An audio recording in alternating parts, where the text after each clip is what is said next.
கிறிஸ்துவுக்குள் பிரியமுள்ள சகோதர சகோதரிகளை, நம்முடைய பிதாவாகிய தேவனாலும் கர்த்தராகிய இயேசு கிறிஸ்துவினாலும் கிருபையும் சமாதானமும் உண்டாவதாக என்கிற அன்பின் வாழ்த்துக்களையும் வணக்கத்தையும் உங்கள் அனைவருக்கும் தெரிவித்துக் கொண்டு, தேவனுடைய மிகுந்த கிருபையினாலே இந்த நல்ல நாளிலே நாம் ஒன்று சேர தேவனுடைய மகா பரிசுத்தமான சகல பிரஸ்தாபத்தை பார்க்கணும் அவர் மகிமைப்படுத்தி வைத்திருக்கிற மேன்மையா அருமையுமான அவருடைய வார்த்தைகளை தியானிக்கும்படியாக தேவன் கொடுத்த இந்த நல்ல வாய்ப்புக்காக அவருக்கும் அவருடைய குமாரருக்கும் மகிமை செலுத்திக் கொண்டு, அன்புக்குரிய சகோதர சகோதரிகளே, கோத்தரிப்பதில் இருக்கிற உங்கள் அன்பு சகோதர அன்பு வாழ்த்துக்களை தெரிவித்துக் கொள்கிறேன்.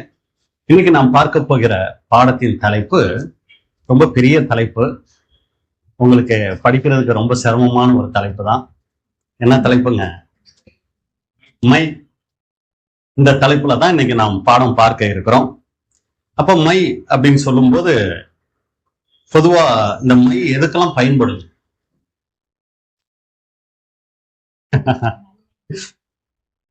நன்மை தீமை இல்ல, மை எதுக்கு பயன்படும்? உலக பிரகாரமா ஃபர்ஸ்ட் எடுத்துக்கிட்டீங்கன்னா எழுதுறதுக்கு என்ன பயன்படும்? மை அங்க பயன்படும் அப்படின்னு கூட நம்ம பார்க்கிறோம். சரிங்களா? அடுத்து நீங்க பாத்தீங்கன்னா பிரதர் சொன்ன மாதிரி கண்ணை அழகுபடுத்துறதுக்கு கண்மை இல்லைங்களா? அதை எழுதுறதுக்கு பேனாமை அங்க அவசியப்படுது. அதே மாதிரி நீங்க பாத்தீங்கன்னா கண்ணை அழகுபடுத்துறதுக்கு கண்மை என்ன ஆகுதுன்னா பயன்படுது. அடுத்து உலகத்துல இருக்கிற கட்சிகள், சரிங்களா, அவங்க தங்களை அடையாளப்படுத்துறதுக்கு என்ன பயன்படுது? மை பயன்படுது. ஒரு சில கலர் மைகள் இருக்கு. கருப்பு, சிவப்பு, வெள்ளை, பச்சை, நீலம், மஞ்சள், இப்படி எல்லாம் நிறைய கலர்கள் இருக்கு. அப்ப இந்த கலர்கள் ஒரு கட்சி, அது அவங்க எந்த கட்சியை சார்ந்தவங்கிறத அடையாளப்படுத்துறதுக்கு கூட இந்த மை அங்க பயன்படக்கூடியதா இருக்கு. அப்ப அன்புக்குரிய சகோதர சகோதரிகளே, இந்த மையை நீங்க எடுத்துட்டீங்கன்னா நல்ல காரியத்துக்கும் பயன்படும், அதே நேரத்துல கெட்ட காரியத்துக்கும் பயன்படும். இப்ப பேனா மை அப்படின்னு எடுத்துக்கிட்டோம்னா ஒருத்தரை உயர்த்தி எழுதுறதுக்கும் என்ன பண்ணும்? பயன்படும். ஒருத்தர் நம்மள ரொம்ப நல்லவங்களா உயர்த்தி எழுதுறாங்கன்னு வைங்க, அதை படிக்கும்போது நமக்கு எப்படி இருக்கும்? ரொம்ப சந்தோஷமா இருக்கும். ஒருத்தர் உயர்த்தி எழுதுகிறதுக்கும் இந்த மை என்ன ஆகுதுன்னா பயன்படக்கூடியதா இருக்கு. ஒருத்தரை தாழ்த்தி எழுதுறதுக்கும் இந்த மை என்ன ஆகுது? பயன்படக்கூடியதா இருக்கு. அப்ப பாருங்க, இந்த மை நல்ல வேலைக்கும் பயன்படும், அதே போல கெட்ட வேலைக்கும் அங்க பயன்படக்கூடியதா இருக்குது. அதே மாதிரி இந்த கண்மையை எடுத்துக்கிட்டீங்கன்னா கண்ணுக்கு நல்ல அழகையும் கொடுக்கும். கொஞ்சம் குவாலிட்டி கம்மியில ஏதாவது வாங்கி போட்டாங்கன்னு வைங்க, அது என்ன பண்ணிரும்? கண்ணையே பார்வையே இல்லாம பண்ணிரும். அதே மாதிரிதான் இந்த தலைக்கு போடுகிற மை, டைன்னு சொல்லுவோம் நம்ம. இதுன்னு பாத்தீங்கன்னா ஒரு சிலருக்கு அழகான தோற்றத்தை கூட கொடுக்கும். அதே அந்த சரீரத்துக்கு சேரலன்னு வைங்க, அது என்ன பண்ணிரும்? ஒரு சில வியாதிகளை கூட கொண்டு வந்துடும், அகோரமாச்சிரும். அப்ப பாருங்க, நல்ல காரியத்துக்கும் இந்த மை பயன்படுறத பாக்குறோம், கெட்ட காரியத்துக்கும் பயன்படுகிறத நம்ம பாக்குறோம். அது மாத்திரம் இல்ல, நாட்டினுடைய தலையெழுத்தையே என்ன பண்ணிருது? இந்த கையில வைக்கிற மை மாத்தி அமைக்குது அப்படின்னு கூட நம்ம பாக்குறோம். அப்ப இப்படிதான் மை அப்படின்னு எடுத்துக்கிட்டோம்னா அது நல்ல காரியத்துக்கும் பயன்படுது, அங்க கெட்ட காரியத்துக்கும் பயன்படுது அப்படின்னு கூட நம்ம பாக்குறோம். இப்போ உதாரணத்துக்கு அதனுடைய பயன்கள் அப்படின்னு எடுத்துக்கிட்டோம்னா, இப்ப பள்ளியில எடுத்துக்கலாமே. ஸ்கூல்ல நீங்க பாத்தீங்கன்னா மாணவர்கள் ஒரு சில மைகளை தான் பயன்படுத்தலாம். அதே மாதிரி ஆசிரியர்கள் என்ன பண்ணலாம்? அவங்க ஒரு சில மைகளை பயன்படுத்தலாம். மாணவர்கள் என்ன மை பயன்படுத்தணும்? ப்ளூ இல்லைங்களா? ஆசிரியர்கள் ரெட், ஏன்னா திருத்துறதுக்கு அதை அங்க பயன்படுத்துறத பாக்குறோம். அதே மாதிரி பாத்தீங்கன்னா பச்சை நிற மை கூட இருக்குது. இந்த கெஜெட் ஆபீசர் அப்படின்னு சொல்லுவாங்க. தலைமை ஆசிரியர்கள், அப்புறம் மருத்துவர்கள், அலுவலக அதிகாரிகள், இவங்கெல்லாம் கூட பாத்தீங்கன்னா பச்சை நிற மைய அங்க பயன்படுத்துறத பாக்குறோம். கருப்பு நிற மை எதுக்கு அடையாளங்க? இது வரைக்கும் கேள்விப்படாத மாதிரி பாக்குறீங்க. கருப்பு மையை எதுக்கு பயன்படுத்துவாங்க? துக்கத்துக்கு, சரிங்களா? துக்கமான காரியங்களுக்கெல்லாம் பாத்தீங்கன்னா கருப்பு நிற மைய பயன்படுத்துவாங்க. மஞ்சள் நிற மைய எதுக்கு பயன்படுத்துவாங்க? மங்களகரமான சுப காரியங்களுக்கு மஞ்சள் நிற மைய பயன்படுத்துறத நம்ம பார்க்கணும். சரிங்களா? இப்படி பாத்தீங்கன்னா இந்த மையினால நிறைய பயன்கள் இருக்கு, தீமைகள் கூட அங்க இருக்கிறத நம்ம பாக்குறோம். இப்ப இந்த மைய என்ன பண்ண போறோம்னா ஆவிக்குரிய விஷயத்துல நம்ம தொடர்புபடுத்தி நம்ம அங்க பார்க்க போறோம்.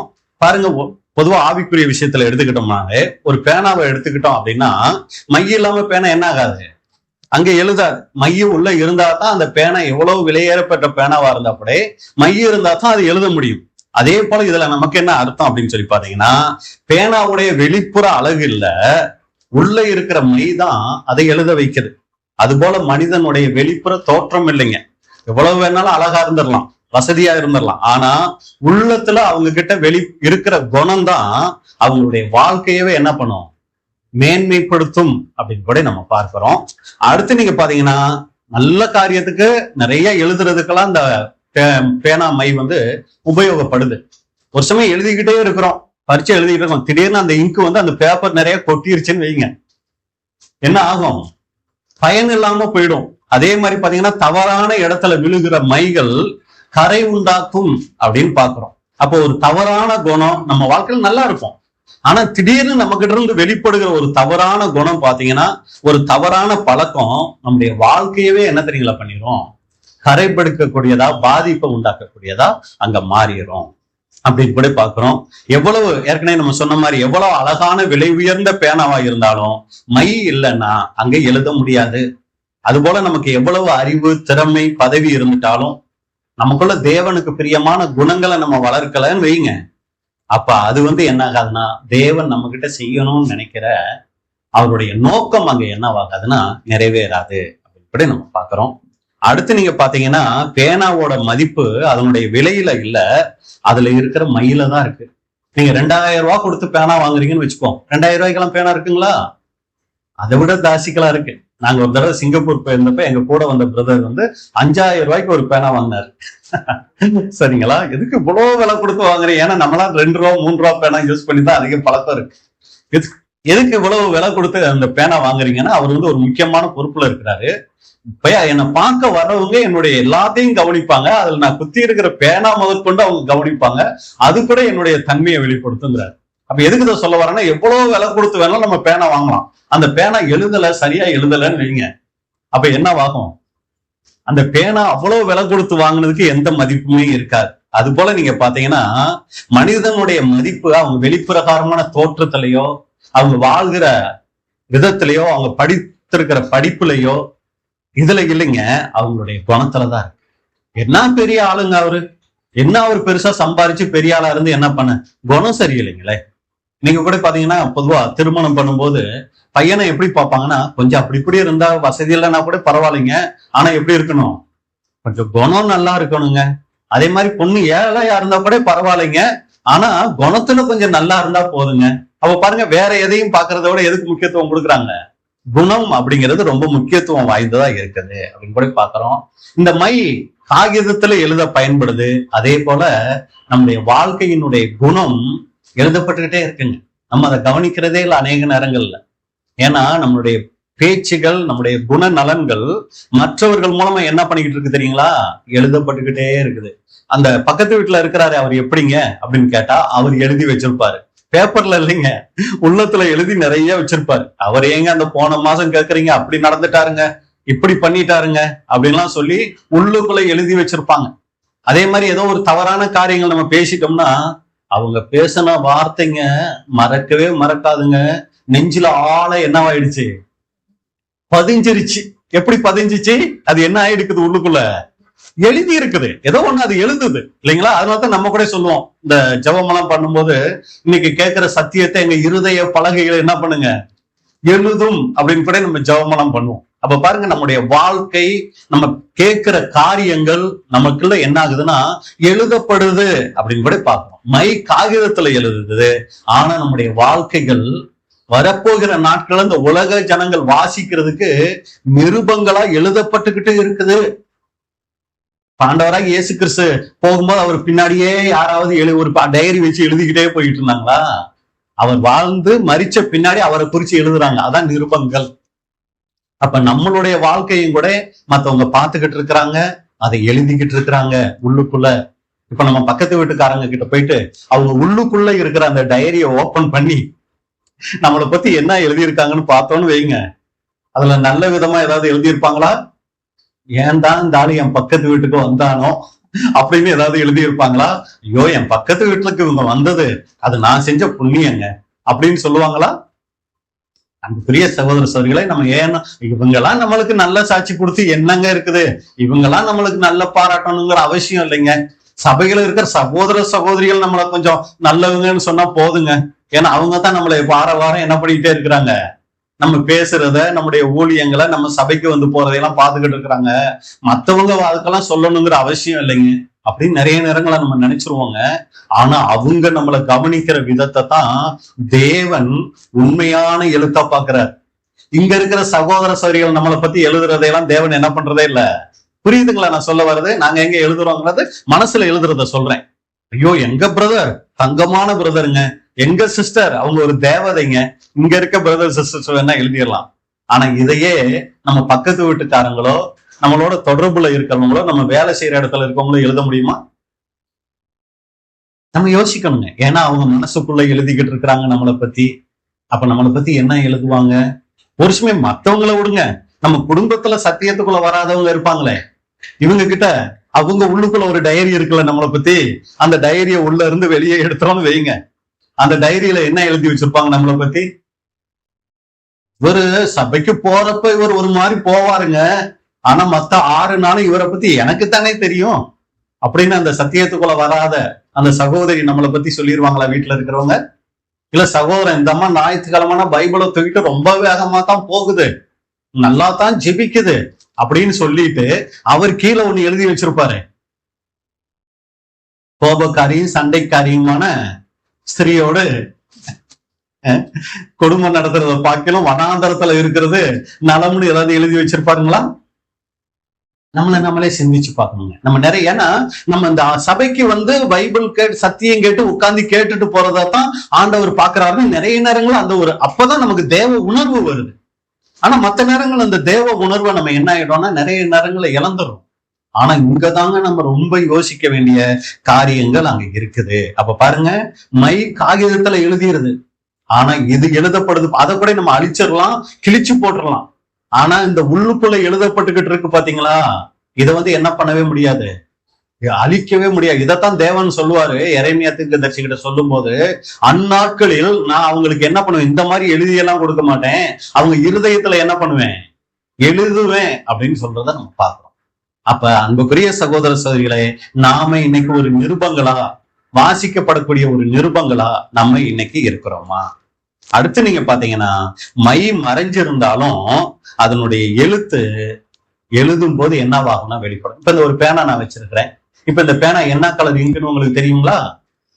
தெரியாது. எழுதும் போது என்ன பண்ணிடலாம், அது என்ன கலருங்கிறத கண்டுபிடிச்சிடலாம். அது போலத்தான் உண்மையான கிறிஸ்தவ குணமும் கூட என்ன அப்படின்னா, அது பேசி, அதாவது காமிக்கிறதுல, அதாவது பேசுறதுல இல்லைங்க, வாழ்க்கையில ஒரு நாள் என்னவாயிடும், அது வெளிப்படுத்தும். வெளிப்பிரகாரமா நம்ம பார்க்கும்போது பேசுறத வச்சு நம்ம ஒருத்தர் இது பண்ண தேவையில்ல, அவங்க வாழ்க்கை அதை அங்க காமிச்சு கொடுத்துரும். இதெல்லாம் பொதுவா பேனாவுக்கும் மைக்கும் இருக்கக்கூடிய உலக பிரகாரமான காரியங்களும் அதுல நமக்குரிய காரியங்களை நம்ம பார்க்கிறோம். அப்ப அன்புக்குரிய சகோதர சகோதரிகளே, இப்படியா இந்த மை நம்முடைய வாழ்க்கையில அநேக நல்ல காரியங்களையும் செய்து அநேக கெட்ட காரியங்களையும் செய்யக்கூடியதா அங்க இருக்குது. இப்படி இருக்கும்போது இந்த மைய தேவன் என்ன பண்றாருன்னா, நம்ம கிட்ட ஜென்ம சுபாவமா நமக்குள்ள இதை வச்சிருக்கிறாருங்க. ஒரு சில மைகள் தேவன் நம்ம கிட்ட வெறுக்கக்கூடிய மைகள் இருக்கு, ஒரு சில மைகள் தேவன் நமக்கு தரக்கூடிய மைகளாவும் இருக்கு. சரிங்களா? அப்ப தேவன் நம்ம கிட்ட விரும்பக்கூடிய மைகளை நமக்குள்ள கொண்டு வரணும். தேவன் விரும்பாத மைகளை என்ன பண்ணணும், நம்மளை விட்டு எடுக்கக்கூடியவங்களா இருக்கணும். ஏன்னா எப்படி இந்த கண்மை அழகையும் கொடுக்கும், கண்ணையே கெடுத்துறக்கூடியதாகவும் இருக்குது. அப்ப எந்த மையை யூஸ் பண்ணணுமோ அந்த மையை நம்ம யூஸ் பண்ணும்போது நம்முடைய வாழ்க்கை அங்க நல்லா இருக்கும். அப்ப அங்க பெரிய சகோதர சகோதரிகளே, இன்னைக்கு நம்ம என்ன பாடம் பார்க்க போறோம் அப்படின்னா, தேவன் இன்னைக்கு நம்ம கிட்ட இருந்து மீட்கணும்னு விரும்பக்கூடிய மை என்ன, தேவன் நமக்கு தரணும்னு விரும்புகிற மை என்ன. அப்ப தேவன் தரக்கூடிய அந்த மைகளை நம்முடைய வாழ்க்கையில நம்ம கொண்டு வரும்போது அதனால தேவன் நமக்கு தரக்கூடிய ஆசீர்வாதமான மை என்ன அப்படிங்கிறதான் பார்க்க போறோம். பார்க்கலாம் இல்லைங்களா? ஏன்னா இந்த சப்ஜெக்ட் உங்களுக்கு வாழ்க்கையில இனி என்னவாகவே ஆகாது, மறக்காது. ஏன்னா தலைப்பு அவ்வளவு பெருசா இருக்கிறதுனால இது மறக்கிறதுக்கு வாய்ப்புகள் இல்லை. அப்ப முதலாவது அன்புக்குரிய சகோதர சகோதரிகளே, தேவன் நம்முடைய வாழ்க்கையில முதலாவது ஒரு மை நம்ம விட்டு அகற்றணும்னு விரும்புகிறார். என்ன மை தெரியுங்களா? அறியாமை. இந்த மைய தேவன் நம்மளை விட்டு எடுக்கணும்னு ஆசைப்படுறார். எப்படின்னா, ஒரு காலத்துல உண்மையான தேவன் யார் அப்படின்னு தெரியாம இருந்தோம், உண்மையான சத்தியம் எதுன்னு கூட தெரியாம இருந்தோம். சபைகளுக்கு எல்லாம் போய்கிட்டு இருந்தோம், நல்ல பாட்டு பாடுவோம், ஆராதிப்போம், சத்தியம் கேட்போம், வந்துகிட்டு இருப்போம். ஆனா உண்மையான சத்தியம் எது, உண்மையான உபதேசம், வேதத்தின்படியான மகா பரிசுத்தமான விசுவாசம் என்ன அப்படிங்கிறது தெரியாம நம்ம இருந்துகிட்டு இருந்தோம் ஒரு காலத்துல. இப்படி நம்ம இருக்கும்போது அந்த நிகழ்ச்சியை பத்தி வேதம் சொல்லும் போது வாசிங்க, எபேசியர் 2ஆம் அதிகாரம் 12வது வசனம். எபேசியர் 2:12. அக்காலத்திலே கிறிஸ்துவை சேராதவர்களும் இஸ்ரேலுடைய காணியாட்சிக்கு புறம்பானவர்களும் வாக்கு தத்தத்தின் உடன்படிக்கைகளுக்கு அந்நியரும் நம்பிக்கை இல்லாதவர்களும் இவ்வுலகத்தில் தேவன் அற்றவர்களுமாய் இருந்தார்கள் என்று நினைத்துக் கொள்ளுங்கள். பாருங்க, அக்காலத்திலே, இதான் அந்த அறியாமை உள்ள காலம். என்னன்னு பாத்தீங்கன்னா, கிறிஸ்துவை சேராதவர்களா இருந்தோம், இஸ்ரேலுடைய அந்த ஆசீர்வாதம், அந்த காணி ஆட்சிக்கு புறம்பானவர்களா இருந்தோம், தேவனுடைய வாக்கு தத்துவத்தின் உடன்படிகளுக்கு அந்நியரா இருந்தோம், நம்பிக்கையே இல்லாதவங்களா இருந்தோம், நம்முடைய எதிர்காலம் என்னங்கிற நம்பிக்கையே இல்லாதவங்களா இருந்தோம். அது மாத்திரம் அல்ல, இவ்வுலகத்துல தேவனே இல்லாதவங்களா நம்ம இருந்தோம். அதை நம்ம நினைக்கணும் அப்படின்னு சொல்றத நம்ம அங்க பார்க்கிறோம். இதைத்தான் பேதுரு சொல்லும்போது பாருங்க, 1 பேதுரு 1ஆம் அதிகாரம் 14வது வசனம். 1 பேதுரு 1:14. நீங்கள் முன்னே உங்கள் அறியாமையினாலே கொண்டிருந்த இச்சைகளின்படியே இனி நடவாமல் கீழ்ப்படுகிற பிள்ளைகளாய் இருந்து. அப்ப நம்ம வாழ்ந்த வாழ்க்கைக்கு என்ன பேரு? அறியாமை. தேவன் யாருன்னு தெரியாது, உண்மையான சத்தியம் எதுன்னு தெரியாது. இந்த உலகம் இதுக்கு முன்னாடி எப்படி இருந்துச்சு, இப்ப எப்படி இருக்குது, இனி எப்படி இருக்க போகுது, நிறைய நேரங்கள நம்ம தெரியாம இருந்தோம். அப்ப நம்ம எப்படி இருந்தோம்? நமக்குள்ள இருக்கிற இச்சைகளின்படி நம்ம என்ன பண்ணிக்கிட்டு இருந்தோம்னா, நம்ம நடந்துகிட்டு கீழ்ப்படியாமையின் பிள்ளைகளா நம்ம அன்னைக்கு இருந்துகிட்டு இருந்தோம். இதைத்தான் வேதம் சொல்லும் போது அறியாமை. அப்ப இந்த அறியாமைய தேவன் என்ன பண்ணாருன்னா, அப்போஸ்தலர் 17ஆம் அதிகாரம் 30வது வசனம். அப்போஸ்தலர் 17:30. அறியாமை உள்ள காலங்களை தேவன் காணாதவர் போலிருந்தார், இப்பொழுதோ மனம் திரும்ப வேண்டும் என்று எங்கும் உள்ள மனுஷர் எல்லாருக்கும் கட்டளையிடுகிறார். அப்ப அன்புக்குரிய சகோதர சகோதரிகளே, இதைத்தான் வேதம் சொல்லும் போது அறியாமை உள்ள காலங்கள். அப்ப அறியாமை உள்ளவர்களாய் நாம இருந்தோம் அப்படிங்கிறத பாக்குறோம். இதத்தான் தேவன் முதலாவது என்ன தெரியுங்களா பண்றாரு? நம்மளை விட்டு அகற்றணும்னு ஆசைப்படுறாரு. இப்ப நல்லா கவனிங்க, நமக்குள்ள அந்த அறியாமை அகற்றப்பட்டிருக்குதா? இப்ப நம்ம ஒரு தெளிவுக்குள்ள நம்ம வந்திருக்கிறோமா? இதுதான் சத்தியங்கிற ஒரு தெளிவுக்குள்ள நம்ம வந்தாச்சா? நமக்குள்ள இருக்கிற அந்த மை, என்ன மை? அறியாமை நம்மளை விட்டு அகன்று போயிருக்குதாங்கிறத நம்ம என்ன பண்ணோம்னா சிந்திக்கக்கூடியவர்களா இருக்கணும். அன்புக்குரிய சகோதரர்களே, அப்ப முதலாவது தேவன் நம்மளை விட்டு நீக்கணும் அப்படின்னு நினைக்கிற மை அறியாமை அப்படின்னு பாக்குறோம். இப்ப 2வதா தேவன் நமக்கு தரணும்னு நினைக்கிறார் ஒரு மை. அது என்ன மை தேவன் நமக்கு தரணும்னு நினைக்கிற மை அப்படின்னு சொல்லி பார்க்கும்போது வாசிங்க, எபிரேயர் 10ஆம் அதிகாரம் 34வது வசனம். எபிரேயர் 10:34. நான் கட்டப்பட்டிருக்கையில் நீங்கள் என்னை குறித்து பரிதபித்ததுமின்றி பரலோகத்தில் அதிக மேன்மையும் நிலையும் உள்ளதுமான சுதந்திரம் உங்களுக்கு உண்டென்று அறிந்து உங்கள் ஆசைகளையும் சந்தோஷமாய் கொள்ளையிட கொடுத்தீர்கள். அப்ப அங்கு பெரிய சகோதர சகோதரிகளே, தேவன் நமக்கு 2வதா கொடுக்கணும்னு நினைச்ச ஒரு மை என்னன்னா மேன்மை. நம்மள மேன்மை உள்ளவர்களா ஆக்கணும் அப்படின்னு சொல்லி இருக்கிறத பாக்குறோம். இது இன்னொரு மொழிபெயர்ப்புல நீங்க பாத்தீங்கன்னா, உயர்ந்த நிலையான சொத்து உங்களுக்கு இருப்பதை தெரிந்து. அந்த அதிக மேன்மையும் நிலையுள்ளதும் அப்படின்னு சொல்றதுக்கு இன்னொரு மொழிபெயர்ப்புல உயர்ந்த நிலையான சொத்தை நமக்கு தரணும்னு ஆசைப்பட்டாராம். அந்த அதிக மேன்மை நிலையுள்ளதுமான சுதந்திரம். அப்ப அன்புக்குரிய சகோதர சகோதரிகளே, அது என்ன அந்த அதிக மேன்மையான காரியம் அப்படின்னு பாத்தீங்கன்னா, எபேசியர் 3ஆம் அதிகாரம் 3வது வசனம். எபேசியர் 3:3. அது என்னவெனில் புறஜாதிகள் சுவிசேஷத்தினாலே உடன் சுதந்திரமாய் ஒரே சரீரத்துக்குள்ளானவர்களுமாய் கிறிஸ்துவுக்குள் அவர் பண்ணின வாக்குத்தத்தத்துக்கு உடன் பங்காளிகளுமாய் இருக்கிறார்கள் என்கிற இந்த ரகசியத்தை அவர் எனக்கு வெளிப்படுத்தி அறிவித்தார். நல்லா கவனிங்க, தேவன் அறியாமைய நம்மளை விட்டு அகற்றிட்டாரு. அதோட அவர் நிறுத்திடல, நமக்கு ஒரு மேன்மையை தரணும்னு ஆசைப்படுறாரு. என்ன அந்த மேன்மை அப்படின்னு அப்போஸ்தலன் பவுல் சொல்லும் போதுதான் அது என்னன்னா, புறஜாதிகள் சுவிசேஷத்தினாலே உடன் சுதந்திரருமாய் ஒரே சரீரத்துக்கு உள்ளானவர்களுமாய் கிறிஸ்துவுக்குள் அவர் பண்ணின வாக்கு தத்தத்துக்கு உடன் பங்காளிகளுமாய் அப்படின்னு சொல்லி நம்ம பார்க்கிறோம். சரிங்களா? அப்ப அன்புக்குரிய சகோதர சகோதரிகளே, அப்ப இங்க பாக்குறோம், உடன் சுதந்திரமாய் ஒரே சரீரத்துக்கு உள்ளானவர்களுமாய். இதோட அந்த மேன்மை உங்களுக்கு புரியுதுங்களா?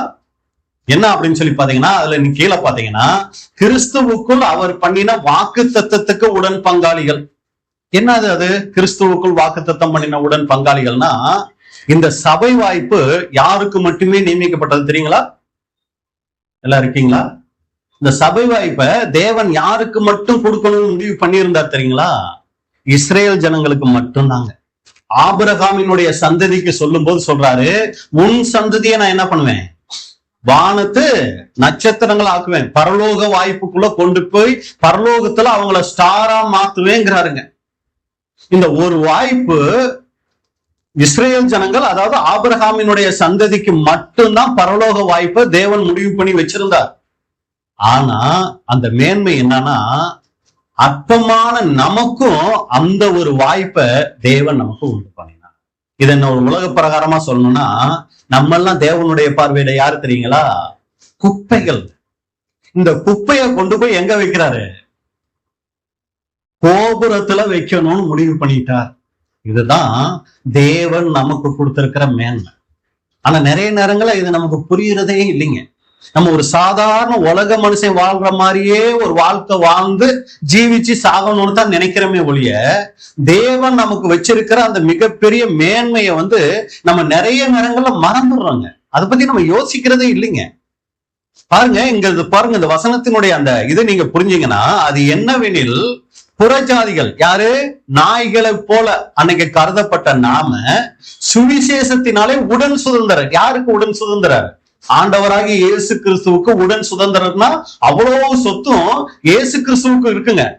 அந்த சொத்துக்கு நம்மளை என்ன பண்ணிருக்கிறாரு? தகுதிப்படுத்தி இருக்கிறாரு. ஒரே சரீரம், அந்த இயேசு கிறிஸ்துவனுடைய சரீரம் எங்க, நம்ம எங்க? அந்த சரீரத்துல கொண்டு போய் நம்மளை இணைக்கிறாரு. இத கிறிஸ்துவுக்குள் அவர் பண்ணின வாக்கு தத்தம். சரிங்களா? இதுக்கு நம்ம உடன் பங்காளிகளா இருக்கிறோங்கிற ரகசியத்தை அப்போஸ்தலன் பவுலுக்கு தேவன் வெளிப்படுத்தினாராம். அதை இன்னைக்கு அப்போஸ்தலன் பவுல் நமக்கு எங்க சொல்றாரு? இந்த வசனத்தின். அப்ப இதுதான் அன்புக்குரிய சகோதர சகோதரிகளே, தேவன் நமக்கு வைத்திருக்கிற மேன்மை. ஃபர்ஸ்ட் அறியாமையை நம்மளை விட்டு அகற்றாரு. அந்த மை நம்மளை விட்டு போகும்போது அடுத்து அவர் முடிவு பண்றார் நமக்கு ஒரு மை தரணும்னு. அது மேன்மை அப்படின்னு பாக்குறோம். இதை இன்னொரு வசனத்துல பார்க்கும்போது எபிரேயர் 2ஆம் அதிகாரம் 10வது வசனம். எபிரேயர் 2:10.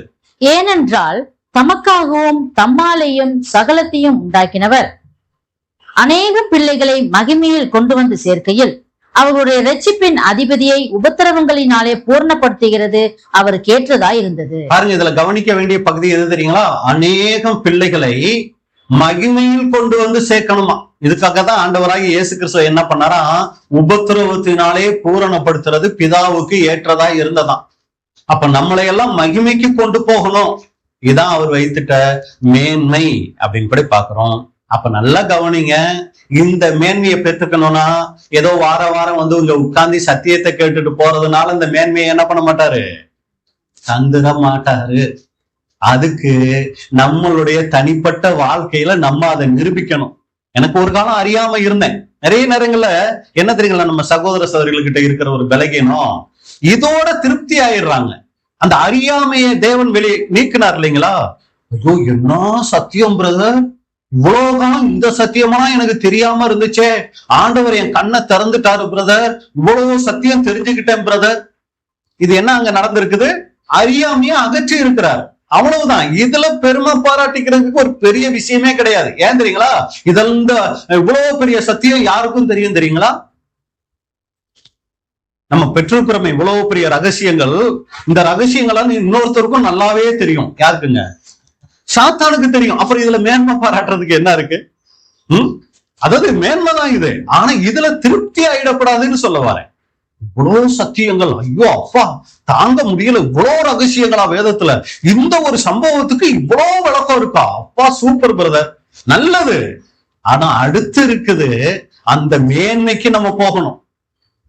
இப்ப ஒரு கோடீஸ்வரன் இருக்கிறாரு, அவரு சொத்தையெல்லாம் நமக்கு எழுதி வச்சுட்டாரு. அந்த சொத்தை வச்சுக்கிட்டு நம்ம என்ன பண்ணணும்? எங்க பிரதர், எப்ப பிரதர் எழுதி வைப்பாருங்க? உதாரணத்துக்கு சரிங்களா, எழுதி வச்சுட்டாரு. இப்ப நம்ம என்ன பண்ணணும்? அதை எழுதி வச்சவருடைய பேரை என்ன பண்ணணும்?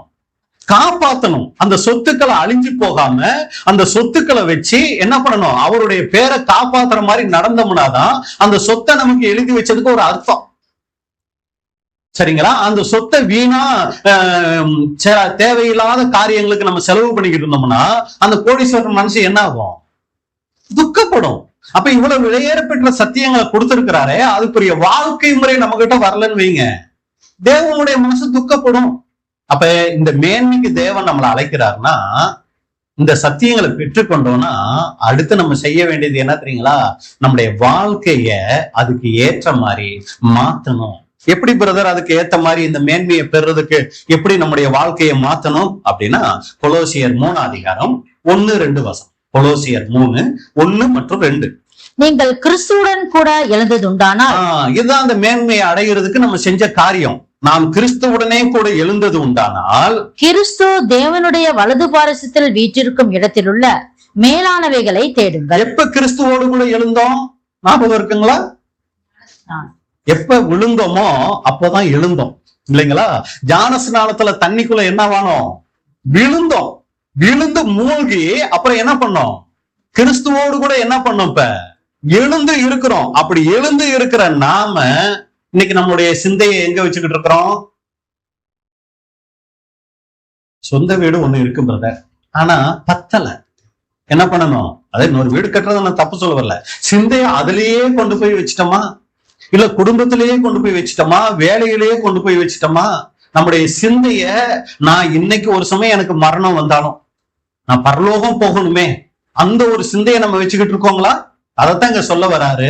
நீங்கள் கிறிஸ்துவுடன் கூட எழுந்தது உண்டானால் கிறிஸ்து தேவனுடைய வலது பாரிசத்தில் வீற்றிருக்கும் அந்த இடத்தில் உள்ள அந்த மேலானவைகளை என்ன பண்ணுங்க?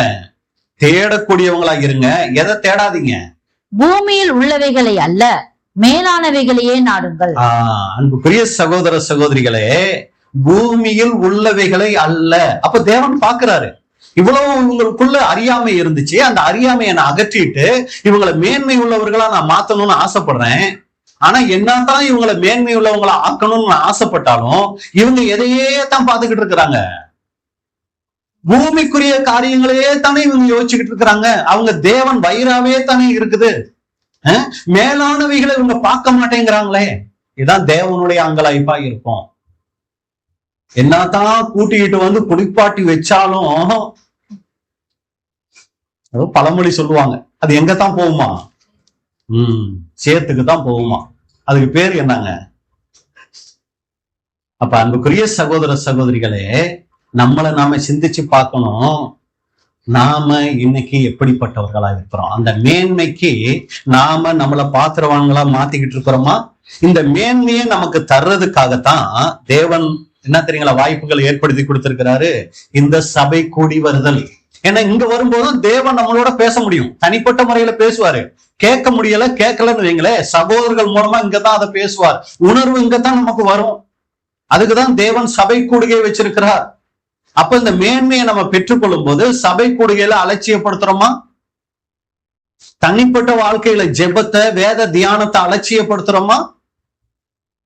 நம்ம எந்த அளவுக்கு அலட்சியப்படுத்துகிறோமோ அந்த அளவுக்கு தேவனைத்தான் நம்ம துக்கப்படுத்துறோமே ஒழிய வேற யாரையும் நம்ம துக்கப்படுத்தல. இவ்வளவு பெரிய சத்தியங்கள் கொடுத்திருக்கிறாரு. நம்முடைய வாழ்க்கை முறை இன்னைக்கு எப்படிப்பட்டதா இருக்குது?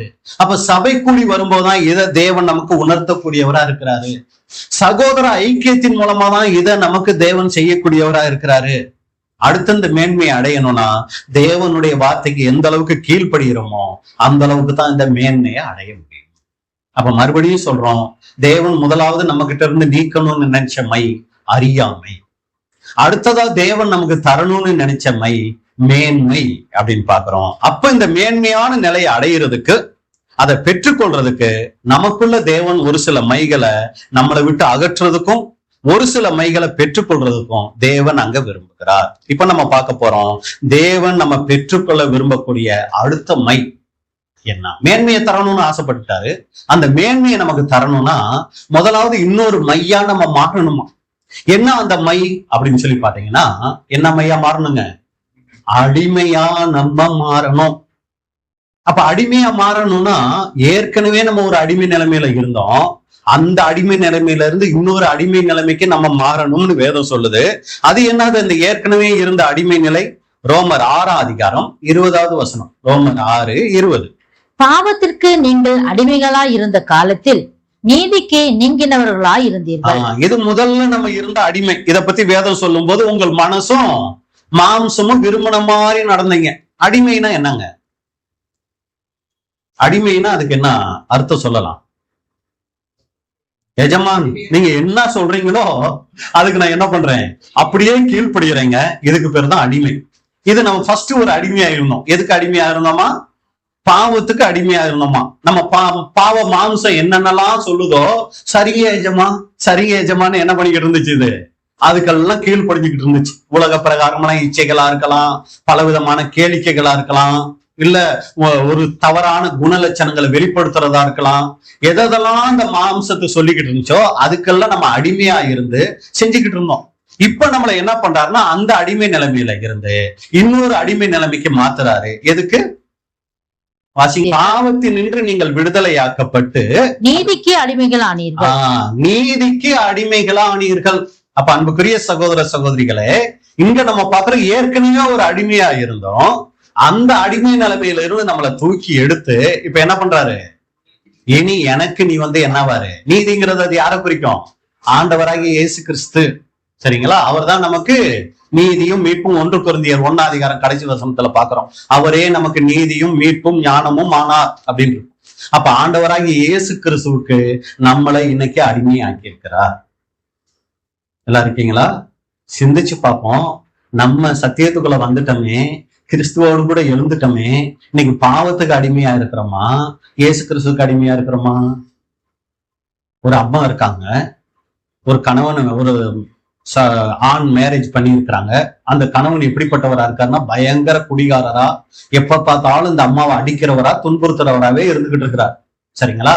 இப்போ ஒரு நாள் என்ன ஆயிடுச்சு அப்படின்னு சொல்லி பாத்தீங்கன்னா, அந்த கணவன் இறந்துட்டாரு. இல்லைன்னா அந்த கணவன் உயிரோட இருக்கும் போதே ஒரு சில சூழ்நிலைகள் மட்டும் இந்த அம்மா அந்த கணவரை டைவோர்ஸ் பண்ணிட்டு இப்ப இன்னொரு கணவனை மேரேஜ் பண்றாங்க. புரிஞ்சுக்கிறதுக்காக சொல்றேன். இப்ப இந்த கணவன் எப்படிப்பட்டவரா இருக்காருன்னா, ரொம்ப அருமையான கணவரா, நல்ல வகையில வழி நடத்தக்கூடியவரா இவர் இருக்கிறார். சரிங்களா? இதுதான் எதுக்கு சொல்ல வரோம்னா, ஃபர்ஸ்ட் இருந்த கணவருக்கு பேர் என்ன? பாவம். அந்த பாவத்துக்கு அடிமையா இந்த அம்மா இருந்தாங்க. இப்ப என்ன பண்ணிட்டாங்க? நீதிக்கு அடிமை. இயேசு கிறிஸ்துவுக்கு இப்ப இவங்க என்ன ஆயிட்டாங்க? மனவாட்டியா மாறிட்டாங்க. சரிங்களா? இப்ப இயேசு கிறிஸ்துவுக்கு மனவாட்டியா மாறியாச்சு. இப்ப யாரோட தொடர்பு வைக்கவே கூடாது. புரியலையோ நான் சொல்றது? ஏற்கனவே இருந்த அந்த கணவனோட தொடர்பு வைக்க கூடாது.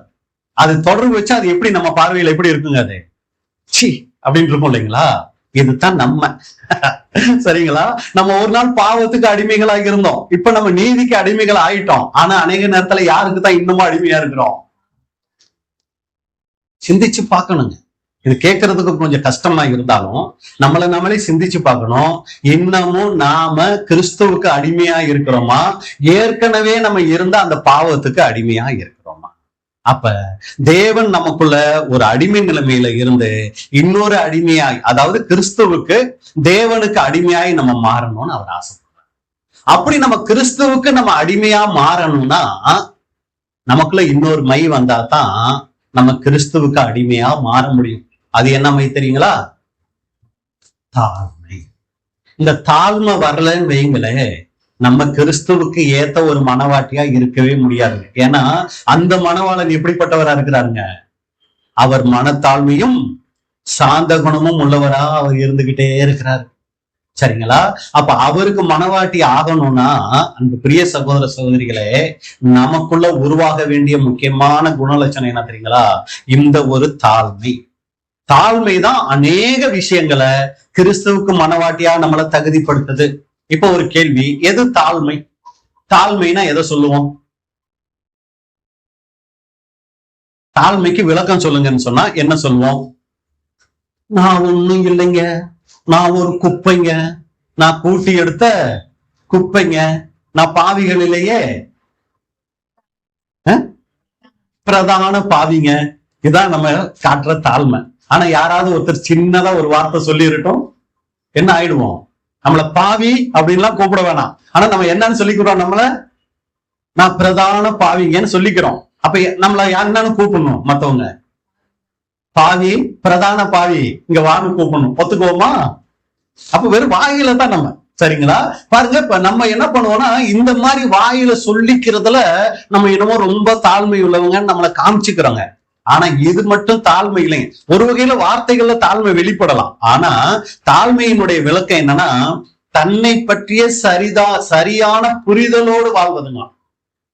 நான் யாரு, நான் எப்படிப்பட்டவன் அப்படிங்கிற ஒரு புரிதலோட வாழ்றதுக்கு பேர் தாழ்மைங்களாம்.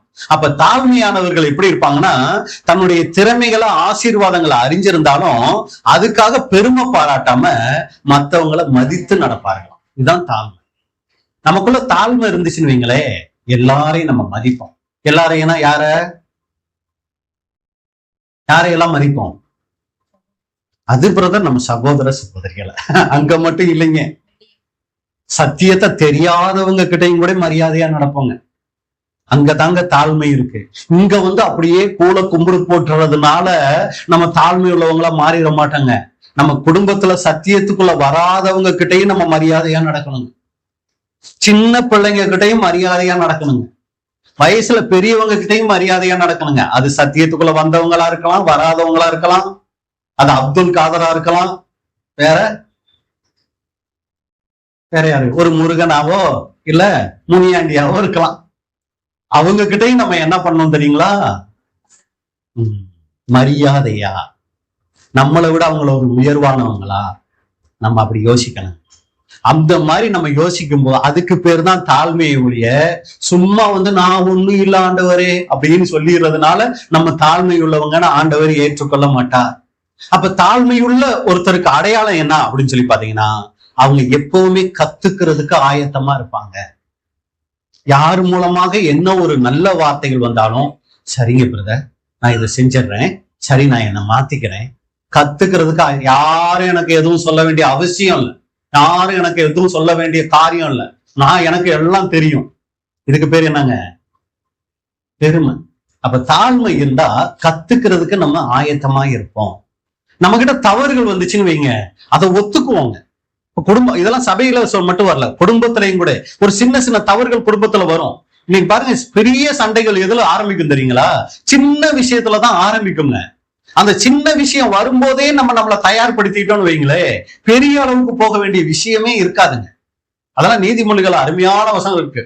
சண்டையின் ஆரம்பம் மதுக திறந்து விடுற மாதிரி இருக்கும். அப்பவே அடைச்சிட்டோம்னா தண்ணி வெளியே என்ன ஆகாது, கொட்டி எல்லாத்தையும் அழிச்சிடாது, ஊரையே அழிச்சிடாது. அப்பவே ஸ்டாப் பண்ணிட்டா. திறந்து விட்டுட்டோம் மதுக, ஊரையே என்ன பண்ணிடாது, அதுனா குடும்பத்தையே அதை அழிச்சிடும். அப்ப ஆரம்பத்திலேயே நம்ம என்ன பண்ணணும்னா கண்ட்ரோல் பண்ண பழகணும். அதுக்கு முக்கியமா நம்ம கிட்ட இருக்க வேண்டிய குணம் என்ன தெரியுங்களா? தாழ்மை. அப்ப தாழ்மை இருந்துச்சுன்னா தவற ஒத்துக்குங்க. ஆமா நான் பேசுனது தப்புதான், நான் இந்த நேரத்துல நடந்துக்கிட்ட தப்புதான், சாரிமா இல்லைன்னா சாரிங்க அப்படிங்கிறது தாழ்மையினுடைய அடையாளம். அடுத்து தாழ்மை நமக்குள்ள இருந்தா எப்பவுமே மற்றவங்களுக்கு சேவை செய்யறதுக்கு நம்ம ரொம்ப ஆயத்தமா இருப்போம். எந்த ஒரு வேலைனாலும் உடனே செய்யறதுக்கு நம்ம ஆயத்தம். ஏன் அவங்க செஞ்சுக்கிட்டோம், நான் எதுக்கு செய்யணும், இந்த ஒரு எண்ணம் நமக்கு வரவே வராது. குடும்பத்துல இதெல்லாம் மனைவிகளின் வேலை, இதெல்லாம் கணவனின் வேலை, இப்படி எல்லாம் இருக்காதுங்க. நமக்குள்ள தாழ்மை இருந்தா அவங்களும் நம்மளும் ஒரே சரீரம் தானே, சரி அவங்க ஒண்ணு செஞ்சா நம்ம ஒண்ணு செஞ்சுட்டு போவோம். இதுல என்ன இருக்குது? தாழ்மை இருக்கும்போது அப்படி இருக்கும். இல்லைன்னா ஒவ்வொரு சின்ன சின்ன காரியத்துக்கும் குற்றம் சாட்டிக்கிட்டே இருக்கும். டம்ளரை கொண்டு டீ கொடுத்துருப்பாங்க, புரிஞ்சுக்கிறதுக்காக சொல்றேன். உங்க வீட்ல எல்லாம் அப்படி நடந்துச்சாங்கலாம் தெரியாது. கொண்டு வச்சுப்பாங்க, குடிச்சிட்டு அதே இடத்துல அப்படியே இருக்கும். எவ்வளவு நேரம்? 1 மணி நேரம் 2. அவங்க பாவம் கிச்சன்ல ஏகப்பட்ட வேலைகள்ல இருப்பாங்க, சரிங்களா? இந்த டம்ளரை எடுத்துக்கிட்டு போகல எவ்வளவு நேரமா அந்த டம்ளர் இங்கேயே இருக்குது, பயங்கர சண்டையாகும். ஏன் அந்த டம்ளர் நம்ம கொண்டு போயிட்டு கிச்சன்ல வச்சுட்டா என்ன ஆயிடும் இல்லைங்களா? உதாரணத்துக்கு சொல்றேன், நம்ம உடம்பை இழைக்கிறதுக்கு எத்தனை மணி நேரம் நடப்போம், எங்கெங்க எல்லாமோ நடப்போம். ஏன் அந்த ஹால்ல இருந்து கிச்சனுக்கு நடந்து போயிட்டு அந்த டம்ளரை வச்சா எவ்வளவு பிரச்சனைகள் சால்வ் ஆகும் இல்லைங்களா? உதாரணத்துக்கு இதெல்லாம். அப்ப அன்புக்குரிய சகோதர சகோதரிகளே, தாழ்மை நமக்குள்ள இருந்துருச்சுன்னா நம்ம குடும்பமே குட்டி பரலோகமா மாறிடும். இன்னைக்கு குடும்பத்துல நான் சொல்றதான் நீ கேட்கணும் அப்படின்னு கணவனும், நான் சொல்றதான் நீ கேட்கணும் மனைவியும் போட்டி போட்டுக்கிட்டு இருந்தோம்னா நம்ம ஒரு பெரிய நஷ்டம் சந்திக்கிறவங்களுக்கு தெரியறது இல்ல, நம்ம குழந்தைங்க அங்க வீணா போய்கிட்டு இருக்கிறாங்க. அது நமக்கு தெரியறதே இல்லைங்க. நான் யாருங்கிறத நான் நிரூபிக்கிறதுக்கும் என் மனைவி அவங்க யாருங்கிறத நிரூபிக்கிறதுக்கும் அங்க முயற்சி எடுத்துக்கிட்டு இருக்கும் போது இது ரெண்டையும் பார்த்து குழந்தை சீர்கெட்டு போய்கிட்டு இருக்குங்கிறது நமக்கு தெரியாது. ஆனா நம்ம என்ன நினைச்சுக்கிட்டு இருப்போம், பாத்தியா நான் சாதிச்சுட்டேன், என் கணவனை ஜெயிச்சுட்டேன், நான் சொன்ன மாதிரி அவர் என்ன பண்ணிட்டாரு இந்த இடத்துல சாதிச்சுட்டேன்ல, அதே மாதிரி நான் சொன்ன மாதிரி என் மனைவிய அடக்கிட்டேன்ல. ஆனா இங்க வெற்றி ஆகிக்கிட்டு இருக்கு, அங்க பெரிய தோல்வி ஒண்ணு உள்ள போய்கிட்டே இருக்குது யாருக்கும் தெரியாம. அதை பத்தி கொஞ்சம் கூட கவலைப்படுறதில்ல. நாளைக்கு அவங்க வாழ்க்கையே சீர்கெட்டு போய் கிடக்கும் பிள்ளைங்க வாழ்க்கை. இன்னைக்கு நிறைய பிள்ளைகளினுடைய வாழ்க்கை சீர்கெட்டு போய் கிடக்குற காரணம் என்ன தெரியுங்களா? பெற்ற அப்பா அம்மாங்க பிள்ளைகளுக்கு முன்னாடி ஒரு சாட்சி நிறைந்த வாழ்க்கை வாழ்றது இல்ல. அப்பா அம்மாவை பார்த்து மிரட்டுறத பிள்ளை பார்த்து பார்த்து வளருது. அம்மா கணவனை மதிக்காம இருக்கிறத பெண் பிள்ளை பார்த்து பார்த்து வளருது. நாளைக்கு அது குடும்பத்துக்குள்ள போயிட்டு அவங்க கணவனை அப்படித்தான் நடத்தும். அதுக்குதான் நான் அருமையான ஒரு உதாரணம் சொல்லுவேன். உங்க மருமக உங்ககிட்ட எப்படி நடக்கணும்னு நீங்க ஆசைப்படுறீங்களோ அது மாதிரி நீங்க உங்க அத்தை கிட்ட நடங்கன்னு சொல்லு. புரியுதுங்களா? அப்பதான் அந்த குடும்பம், அப்பதான் அது மாதிரிதான் நம்ம குடும்பம் இருக்கும். நம்ம என்னத்தை விதைக்கிறோமோ அதைத்தானே நம்ம இருப்போம் இல்லைங்களா? அப்ப அன்புக்குரிய சகோதர சகோதரிகளே, தாழ்மைங்கிறது ஏதோ சபையில நம்ம காமிக்கிற நாடகம் இல்லைங்க. அது நம்ம தனிப்பட்ட வாழ்க்கையில குடும்பத்துல நம்ம உண்மையாய் வெளிப்படுத்துகிற சுபாவம். அங்கதான் உண்மையான தாழ்மை இருக்குது. அப்ப மனைவி சொன்னாலும் சரி, கணவன் சொன்னாலும் சரி, நல்லது சொல்லும் போது அதை கத்துக்கிறதுக்கு ஆயத்தமா இருக்கணும். மனைவியே சொல்றாங்க பாருங்க, இந்த மாதிரி நம்ம செய்யலாம், இந்த மாச சம்பளத்துல இந்த மாதிரி எல்லாம் செய்யலாம், நலமா அது நம்ம தேவனுக்கு அது இசைஞ்சதா இருக்குதா, சத்தியத்தின்படி இருக்குதா, தேவையில்லாத உலக பிரகாரமா காரியங்களை இல்லாம இருக்குதா, சரிம்மா நீ சொல்ற மாதிரியே செஞ்சுட்டு போயிடலாம், என்ன ஆயிட போகுது, நல்லது தானே. அது குடும்பத்தை 2 பேரும் சேர்ந்து தானே கட்டுறோம். இல்ல கணவன் ஒன்று சொல்றாரு, பாருமா இந்த மாசம் வருமானம் இவ்வளவுதான், இதுக்கு தகுந்த மாதிரி நம்ம இந்த செலவுகளை எல்லாம் நம்ம அவாய்ட் பண்ணிக்கலாம், சரிங்க. எங்களுடைய வாழ்க்கையெல்லாம் ஆரம்பத்துல எல்லாம் நீங்க பாத்தீங்கன்னா அந்த அரிசியை தவிர வேற எதுவுமே வாங்க முடியாத சூழ்நிலையெல்லாம் நாங்க இருந்திருக்கிறோம். 3 நேரமும் சாப்பாடே சாப்பிட்டு இருக்கிறோம். தேவன் அந்த ஒருமான பாட்டை கொடுத்ததுனால அந்த கம்மி சம்பளத்துல இருக்கும் போதும் நாங்க கடை வாங்கினது இல்ல. இப்ப ஒரு நல்ல நிலைமைக்கு கடன் வாங்குறதில்ல. காரணம் என்ன தெரியுங்களா? அவங்க சொல்றதுக்கு நானும் ஒத்து போய், நான் சொல்றதுக்கு அவங்களும் ஒத்து போனதுனால இன்னைக்கு எங்க பிள்ளைய ஒரு நல்ல நிலைமையில தேவன் வச்சிருக்கிறார். இது ஏதோ எங்களை பாராட்டுறதுக்கு சொல்ல வரல, ஒரு சாட்சியா சொல்றேன். எதுக்கு இதை சொல்ல வரேன்னா, ஒருமனப்பாடு ரொம்ப ரொம்ப முக்கியங்க. இதுல தாழ்மை, ஒருத்தருக்கு ஒருத்தர் விட்டு கொடுத்து போனோம்னா அது நம்ம குடும்பம், நம்மள இல்லைங்க, நம்ம பிள்ளைகள் வாழ்க்கையை நல்லா வைக்கும். ஒரு சமயம் நம்ம சரியா இல்லைன்னா அது நம்முடைய பிள்ளைகள் வாழ்க்கையை அங்க பாதிக்கும். நம்ம ஜெபம் பண்றத, தனிப்பட்ட முறையில ஜெபம் பண்றத பிள்ளைகள் விளையாட்டுத்தனமா கூட கவனிச்சு பார்த்துக்கிட்டு இருப்பாங்க. நமக்கு தெரியாது. பிள்ளைங்களுக்கு இதெல்லாம் எங்க தெரிய போகுது? அதுக்குதான் நான் அடிக்கடி சொல்ற உதாரணம். அம்மா சேலை கட்டுறதை பார்த்துட்டு பிள்ளை என்ன தெரியுங்களா பண்ணிக்கிட்டு இருக்கோம்? துண்டை எடுத்து கட்டிக்கிட்டு இருக்கோம். ஸ்கூல்ல போயிட்டு டீச்சர் பாடம் நடத்துற பார்த்து இது ஒரு சின்ன குச்சியை வச்சுக்கிட்டு செவுத்துல அது இதுன்னு எழுதிக்கிட்டு இது சொல்லி கொடுத்துக்கிட்டு இருக்கோம், தனியா ஆளே இல்லாம. கவனிச்சு பிள்ளைகள் அது மாதிரி வளர்றாங்க, மாறுறாங்க. அது மாதிரி தானே நம்ம ஜெபிக்கிறதையும் நம்ம பிள்ளைகள் பாக்குறாங்க, நம்ம வேதம் வாசிக்கிறதையும் நம்ம பிள்ளைங்க பாக்குறாங்க, கணவனை நம்ம பேசுற வார்த்தைகளையும் பிள்ளைங்க பாக்குறாங்க, மனைவிகளை நம்ம பேசுற வார்த்தைகளையும் பிள்ளைங்க பாக்குறாங்க. அவங்க வாழ்க்கை பின்னாடி ஒரு நல்ல வாழ்க்கையா மாறணும்னா நம்ம கையில தாங்க அது இருக்குது. அதான் சகோதரர்கள் சொல்லும் போது சண்டே கிளாஸ் எங்க ஆரம்பிக்க தெரியுங்களா? ஏதோ ஞாயிற்றுக்கிழமை கூட்டம் முடிஞ்ச பின்னாடி இந்த சின்ன பிள்ளைங்களுக்கு நடத்துறது சண்டே கிளாஸே கிடையாதுங்க. சகோதரர் சொல்லும்போது அது தேவையே இல்லைங்கிறார். குடும்பத்துல அப்பா அம்மா தான் பிள்ளைகளுக்கு சரியான சண்டே கிளாஸ்ங்கிறார். நம்ம தான் நம்மளுடைய பிள்ளைகளுக்கு நல்ல ஒரு பெற்றோர், நல்ல ஒரு ஆசிரியர், எல்லாமே நம்ம தாங்க. அப்ப அன்புக்குரிய சகோதர சகோதரிகளே, இங்க நம்ம பார்க்கும்போது நமக்கு தேவன் எதிர்பார்க்கிறது நம்ம கிட்ட அருமையான அந்த ஒரு குணலட்சணம் தாழ்மை. அப்ப தாழ்மைங்கிறது தன்னை உயர்த்தி காட்டாமல் தேவனுடைய கிருபையை உணர்ந்து மற்றவங்களை மதித்து வாழக்கூடிய அழகான குணலட்சணம்.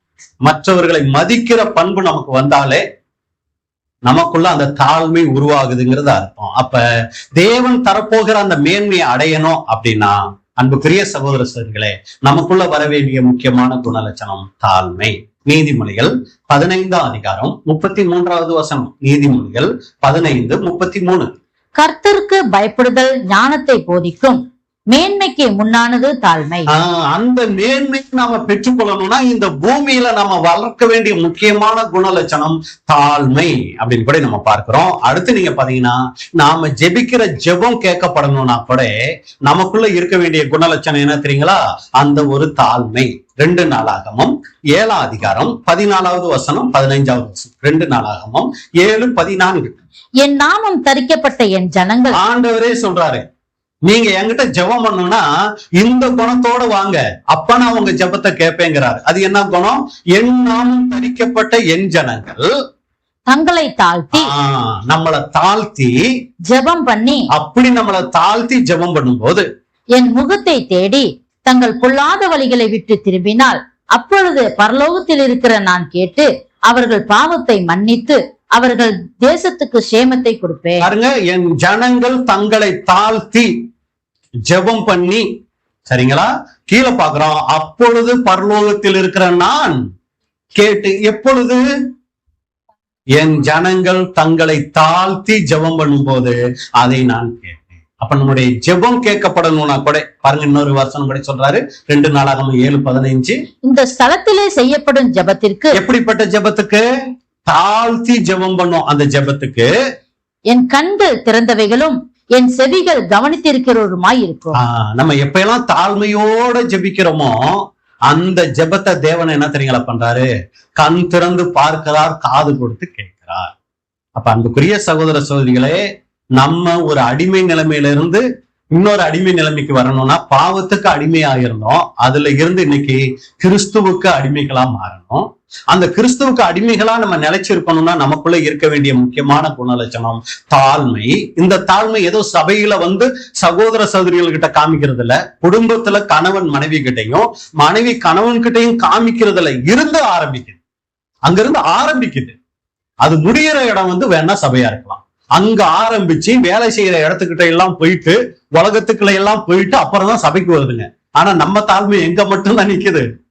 சபையில மட்டும் நிக்குது, மத்த இடத்துல காணாம போயிடுது. அது தாழ்மை இல்லை அப்படின்னு பாக்குறோம். அப்ப இந்த தாழ்மை இருக்கும்போதுதான் நம்ம ஜெபிக்கிற ஜெபத்தை தேவன் கேட்கிறார். அப்படி நம்மளுடைய ஜெபம் கேட்கப்படும் போது நிறைய நேரங்கள்ல அந்த ஜெபத்துக்கு என்ன வராது? பதில் வராது. அப்ப பதில் வராதப்ப நம்ம கிட்ட வர வேண்டிய மை என்ன மை? பொறுமை. என்ன ஆண்டவர் எனக்கு இன்னும் இந்த ஜெபத்துக்கு பதில் தரலையே, அவசரப்பற்ற வேண்டாம், ஆத்திரப்பற்ற வேண்டாம், சோர்ந்து போயிட வேண்டாம். பொறுமையா நம்ம இருக்கும்போது ஏற்ற வேளையில நம்முடைய ஜெபத்துக்கு தேவன் என்ன பண்ணுவாரு? பதில் தருவாரு. ஒரு சமயம் தராமையும் போவாரு. ஏன் தர மாட்டாருன்னா அது நமக்கு தீமையை தரக்கூடியதா இருந்துச்சுன்னு வைங்க, அப்ப அந்த ஜெபத்துக்கு என்ன பண்ண மாட்டாரு? பதில் தர மாட்டார். புரிஞ்சுக்கிற மாதிரி சொல்லணும்னா, குழந்தைக்கு ஐஸ்கிரீம்னா ஆகாது, அது சாப்பிட்டா அதுக்கு காய்ச்சல் வந்துடும். இப்ப குழந்தை எதைத்தான் கேக்குது? எனக்கு ஐஸ்கிரீம் வாங்கி கொடு. பக்கத்து வீட்டுல இருக்கிற அந்த அம்மா அவங்க குழந்தைக்கு வாங்கி கொடுக்குறாருங்கல்ல, எனக்கும் வாங்கி கொடுன்னு அடம் பிடிக்குது. ஆனா அந்த குழந்தைக்கு எதிர்ப்பு சக்தி ஜாஸ்தி இருக்குது, அது ஐஸ்கிரீம் சாப்பிட்டா ஒன்றும் ஆகாது. ஆனா அந்த அம்மாவுக்கு தான் தெரியும் நம்ம குழந்தைக்கு எதிர்ப்பு சக்தி ரொம்ப கம்மி, இதுக்கு ஐஸ்கிரீம் வாங்கி கொடுத்தா இதுக்கு காய்ச்சல் வந்துடும் தெரிஞ்சா அந்த ஐஸ்கிரீம் இந்த அம்மா என்ன பண்ணவே மாட்டாங்க, வாங்கி தரவே மாட்டாங்க. ஆண்டவரே அவரும் எங்க கூட தான் சபைக்கு வராரு, அவரும் என் கூட தான் உடன்படிக்கை பண்ணாரு, அவருக்கு மட்டும் அதெல்லாம் செஞ்சிருக்கீங்க, எனக்கு ஏன் செய்யல அப்படின்னா அதை அவருக்கு கொடுத்தா அவர் அதை தாங்குவாரு. அவர் அப்பயும் ஆண்டவரை விட்டு போக மாட்டாரு. ஆனா இவன் உனக்கு கொடுத்தா நீ என்னை விட்டு போயிடுவ, அதனால இதை நான் உனக்கு கொடுக்க மாட்டேன்னு ஆண்டவருக்கு தெரியும், நமக்கு தெரியாது. அதனால தராம இருப்பாரு. ஆனா நம்ம என்ன நினைச்சிடக்கூடாது? சண்டை போடக்கூடாது, பொறுமையா இருக்கணும். சரிங்களா? ஒரு சமயம் நம்ம காத்திருக்கும் போது காத்திருத்தல் இருதயத்தை இழைக்க பண்ணும். விரும்பினது வரும்போதோ ஜீவ விருட்சம் போல் இருக்கும். ஒரே ஒரு இடத்துல இருந்து மட்டும்தான் சவுண்ட் வரும். சரிங்களா? ஒரு சமயம் ஜீவ விருட்சம் போல அதை தேவன் நமக்கு தரலாம், ஒரு சமயம் தராமலும் போகலாம். நமக்கு நன்மையானதை மட்டும்தான் நம்ம தகப்பன் நமக்கு செய்வார். அப்ப அன்புக்குரிய சகோதர சகோதரிகளே, நமக்குள்ள இருக்க வேண்டிய அருமையான ஒரு குணலட்சணம் பொறுமை. யாக்கோபு 5ஆம் அதிகாரம் 10வது வசனம். யாக்கோபு 5:10. என் சகோதரரே, கர்த்தருடைய நாமத்தினாலே பேசின தீர்க்கதரிசிகளை துன்பப்படுத்துதலுக்கும் நீடிய பொறுமைக்கும் திருஷ்டாந்தமாக வைத்துக் கொள்ளுங்கள். 11. பொறுமையா இருக்கிறவர்களை பாக்கியவான்கள் என்கிறோமே. யோபின் பொறுமையை குறித்து கேள்விப்பட்டிருக்கிறீர்கள். கர்த்தருடைய செயலின் முடிவை கண்டிருக்கிறீர்கள். கர்த்தர் மிகுந்த உருக்கமும் இரக்கமும் உள்ளவராய் இருக்கிறாரே. அப்ப அன்புக்குரிய சகோதர சகோதரிகளே, பொறுமை மாத்திரம் நமக்கு பத்தாது, இன்னும் அதுல வளர்ச்சி வரணும். எப்படிப்பட்ட வளர்ச்சி வரணுங்க? நீடிய பொறுமை அப்படிங்கிற வளர்ச்சிக்குள்ள நம்ம வரணும். ஏன்னா நீடிய பொறுமைங்கிறது ஆவியின் கனிகள்ல அது ஒண்ணு. ஆவியின் கனிகள் என்னங்க? அன்பு, சந்தோஷம், சமாதானம், நீடிய பொறுமை, தயவு, நற்குணம், விசுவாசம், சாந்தம், இச்சையடக்கம். நீடிய பொறுமை ஆவியின் கனிகள்ல அது ஒண்ணா இருக்குது. அப்ப சகோதரர்கள் இதுக்கு விளக்கம் சொல்லும் போது, நீடிய பொறுமைனா என்ன அப்படின்னா, நீடிய பொறுமைங்கிறது சில நிமிடங்களோ சில நாட்களோ பொறுத்திருப்பது மட்டுமல்ல.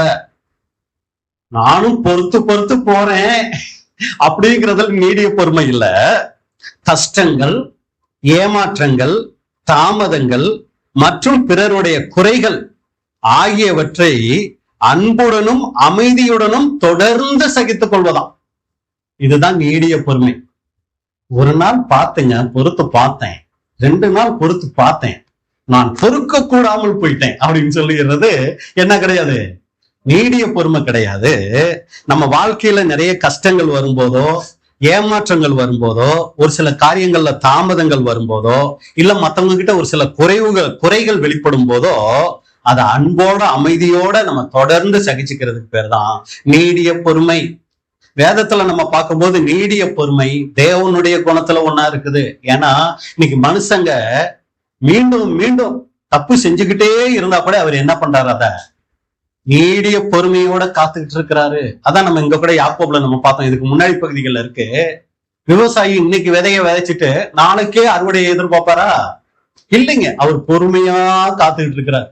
அது விளைஞ்சு வர வரைக்கும் ஒரு பொறுமையோடு காத்திருக்கிறது போல நம்மளும் கூட அவங்க ஒரு நாள் திருந்துவாங்க, இன்னைக்கு இருக்கிற மாதிரியே இருக்க மாட்டாங்க, அவங்களுக்குள்ளேயும் மாற்றங்கள் தேவன் தருவாருன்னு சொல்லி நீடிய பொறுமையோட நம்ம காத்துக்கிட்டு இருக்கணும். அப்ப எப்படி தேவன் பொறுமையோட இருக்கிறாரோ அது போல அவர் எப்படி சூழ்நிலைகள்ல அல்லது மனிதர்கள்னால எளிதில் கோபம் அடையாம அவர் எப்படி காத்துட்டு இருக்கிறாரோ அதே போல ஒரு நீடிய பொறுமை உள்ளவர்களா நம்ம மாறணும். அப்ப அன்புக்குரிய சகோதர சகோதரிகளே, இந்த ஆவிக்குரிய கனிகளான தாழ்மை நமக்குள்ள வளரணும், பொறுமை நமக்குள்ள வளரணும். அப்படி வளர்ந்துகிட்டே இருக்கும்போது முக்கியமா நம்ம ஞாபகத்துல வைக்க வேண்டிய இன்னொரு மை இருக்கு.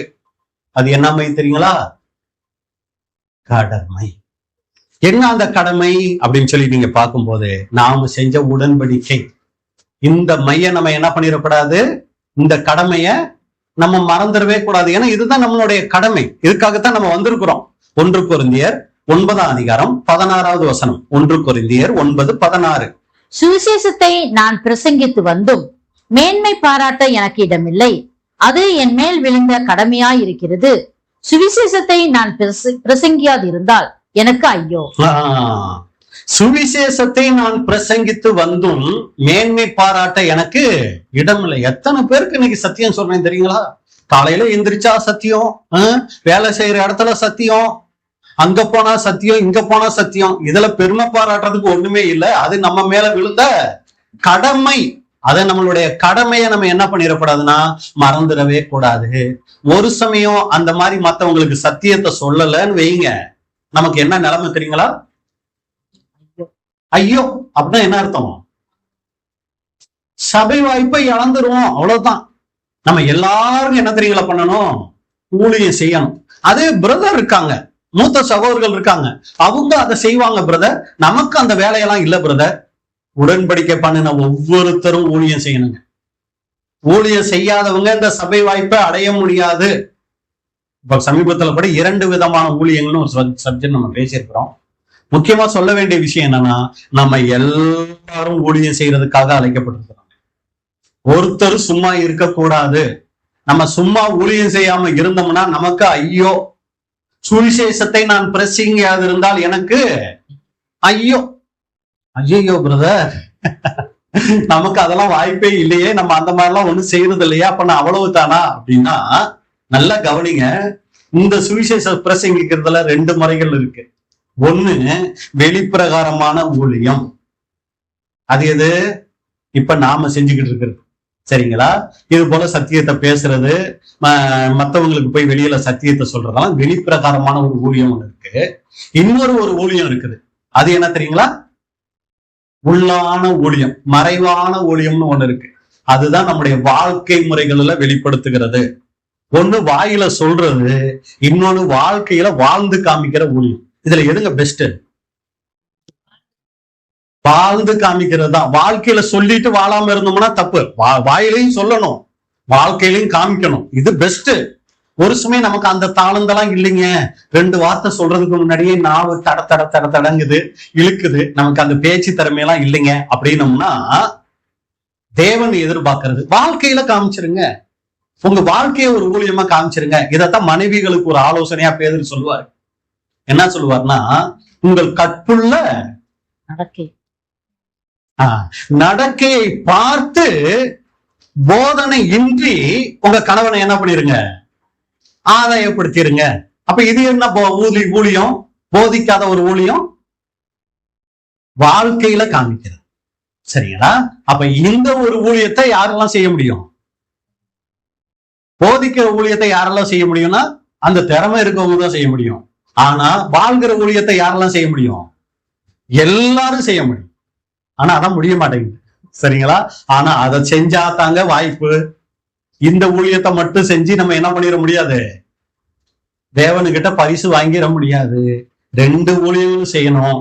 அதுல ரொம்ப முக்கியமான ஊழியம் என்ன அப்படின்னு சொல்லி பாத்தீங்கன்னா, நம்முடைய வாழ்க்கை மூலமா.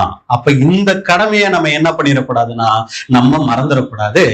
இந்த கடமையில நம்ம இன்னொரு மையா இருக்கணுமா? இந்த உடன்படிக்கையை நிறைவேற்றுகிற கடமையில இன்னொரு மையா இருக்கணுமா? என்ன மையா இருக்கணும்? உண்மையா இருக்கணும். ஏனோ தானோன்னு இருக்கக்கூடாது. அப்ப செய்து கொண்ட அந்த உடன்படிக்கைக்கு உண்மையா இருக்கணுமே ஒழிய உண்மையா இருக்கிற மாதிரி நடிக்க கூடாது. அதுக்கு பேருதான் மாய்மானம். இதைத்தான் பரிசேயர் சதுசேயர்லாம் செஞ்சுக்கிட்டு இருந்தாங்க. அதனாலதான் ஆண்டவராகிய இயேசு கிறிஸ்து அவங்களை ரொம்ப கண்டிச்சாருங்க.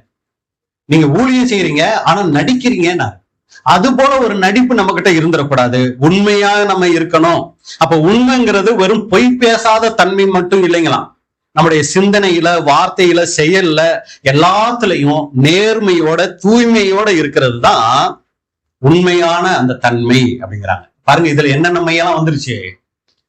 நேர்மை, தூய்மை, இதெல்லாம் இதுல என்ன இருக்குன்னா அந்த உண்மை அங்க இருக்குது. இது வெளிப்பிரகாரமான நடத்தையில இல்ல, இருதயத்தின் ஆழத்திலையும் என்ன பண்ணணும்னா அங்க காணப்படும். அப்ப அன்புக்குரிய சகோதரர்களே, வேதத்துல நம்ம பார்க்கும்போது உண்மை அப்படிங்கிறது அது தேவனுடைய இயல்போட இணைஞ்சது. ஏன்னா நம்மளுடைய வேதம் என்ன வேதம்? சத்திய வேதம். தேவன் இப்படிப்பட்டவர், சத்தியபரர். அவர் உண்மையுள்ளவராய் இருக்கிறாரு. அப்ப உண்மையில நடக்கிறவங்க எப்படி இருப்பாங்கன்னா, சூழ்நிலை மாறினாலும் சரி, மாறாட்டியும் சரி, லாபம் நஷ்டம் வந்தாலும் சரி, நீதியையும் நேர்மையையும் ஒருபோதும் விட்டு கொடுக்க மாட்டாங்க. எல்லாம் கவனிக்கிறீங்களா? அதாவது உண்மைங்கிறது ஏதோ ஒரு சில பேசுற விஷயங்கள்ல மட்டும் இல்லைங்க, எல்லா சூழ்நிலைகளிலும் நேர்மையா இருக்கிறது தான் உண்மை, தூய்மையா இருக்கிறது தான். இப்ப நீங்க புரிஞ்சுக்கிறதுக்காக நான் ஒண்ணு சொல்றேன். ஏற்கனவே நிறைய நேரங்கள்ல சொன்னதுதான். நம்ம சபை வாய்ப்புக்காக வந்துட்டோம். அதுக்கு நம்ம என்ன நிலைமை அடையணும்னா, இயேசு கிறிஸ்துவின் சாயலை அடையணும். எல்லாம் இருக்கீங்களா? நம்ம இயேசு கிறிஸ்துவ போல மாறினாதான் நம்ம சபை வாய்ப்புக்கு அடைய முடியும். ஆனா நம்ம சத்தியத்தை கேட்டு உள்ள வரும்போது எந்த சாயல்ல இருப்போம்? மேக்சிமம் தேவ சாயல்ல வந்திருப்போமா? வந்திருந்தா தான் அப்பவே பரலோகம் போயிருப்போமே. ஆரம்பத்துல உடன்படிக்கை செஞ்சு உள்ள வரும்போது எந்த சாயல்ல தான் வந்திருப்போம். நீங்க எந்த சாயல்ல வந்தீங்களோ தெரியாது.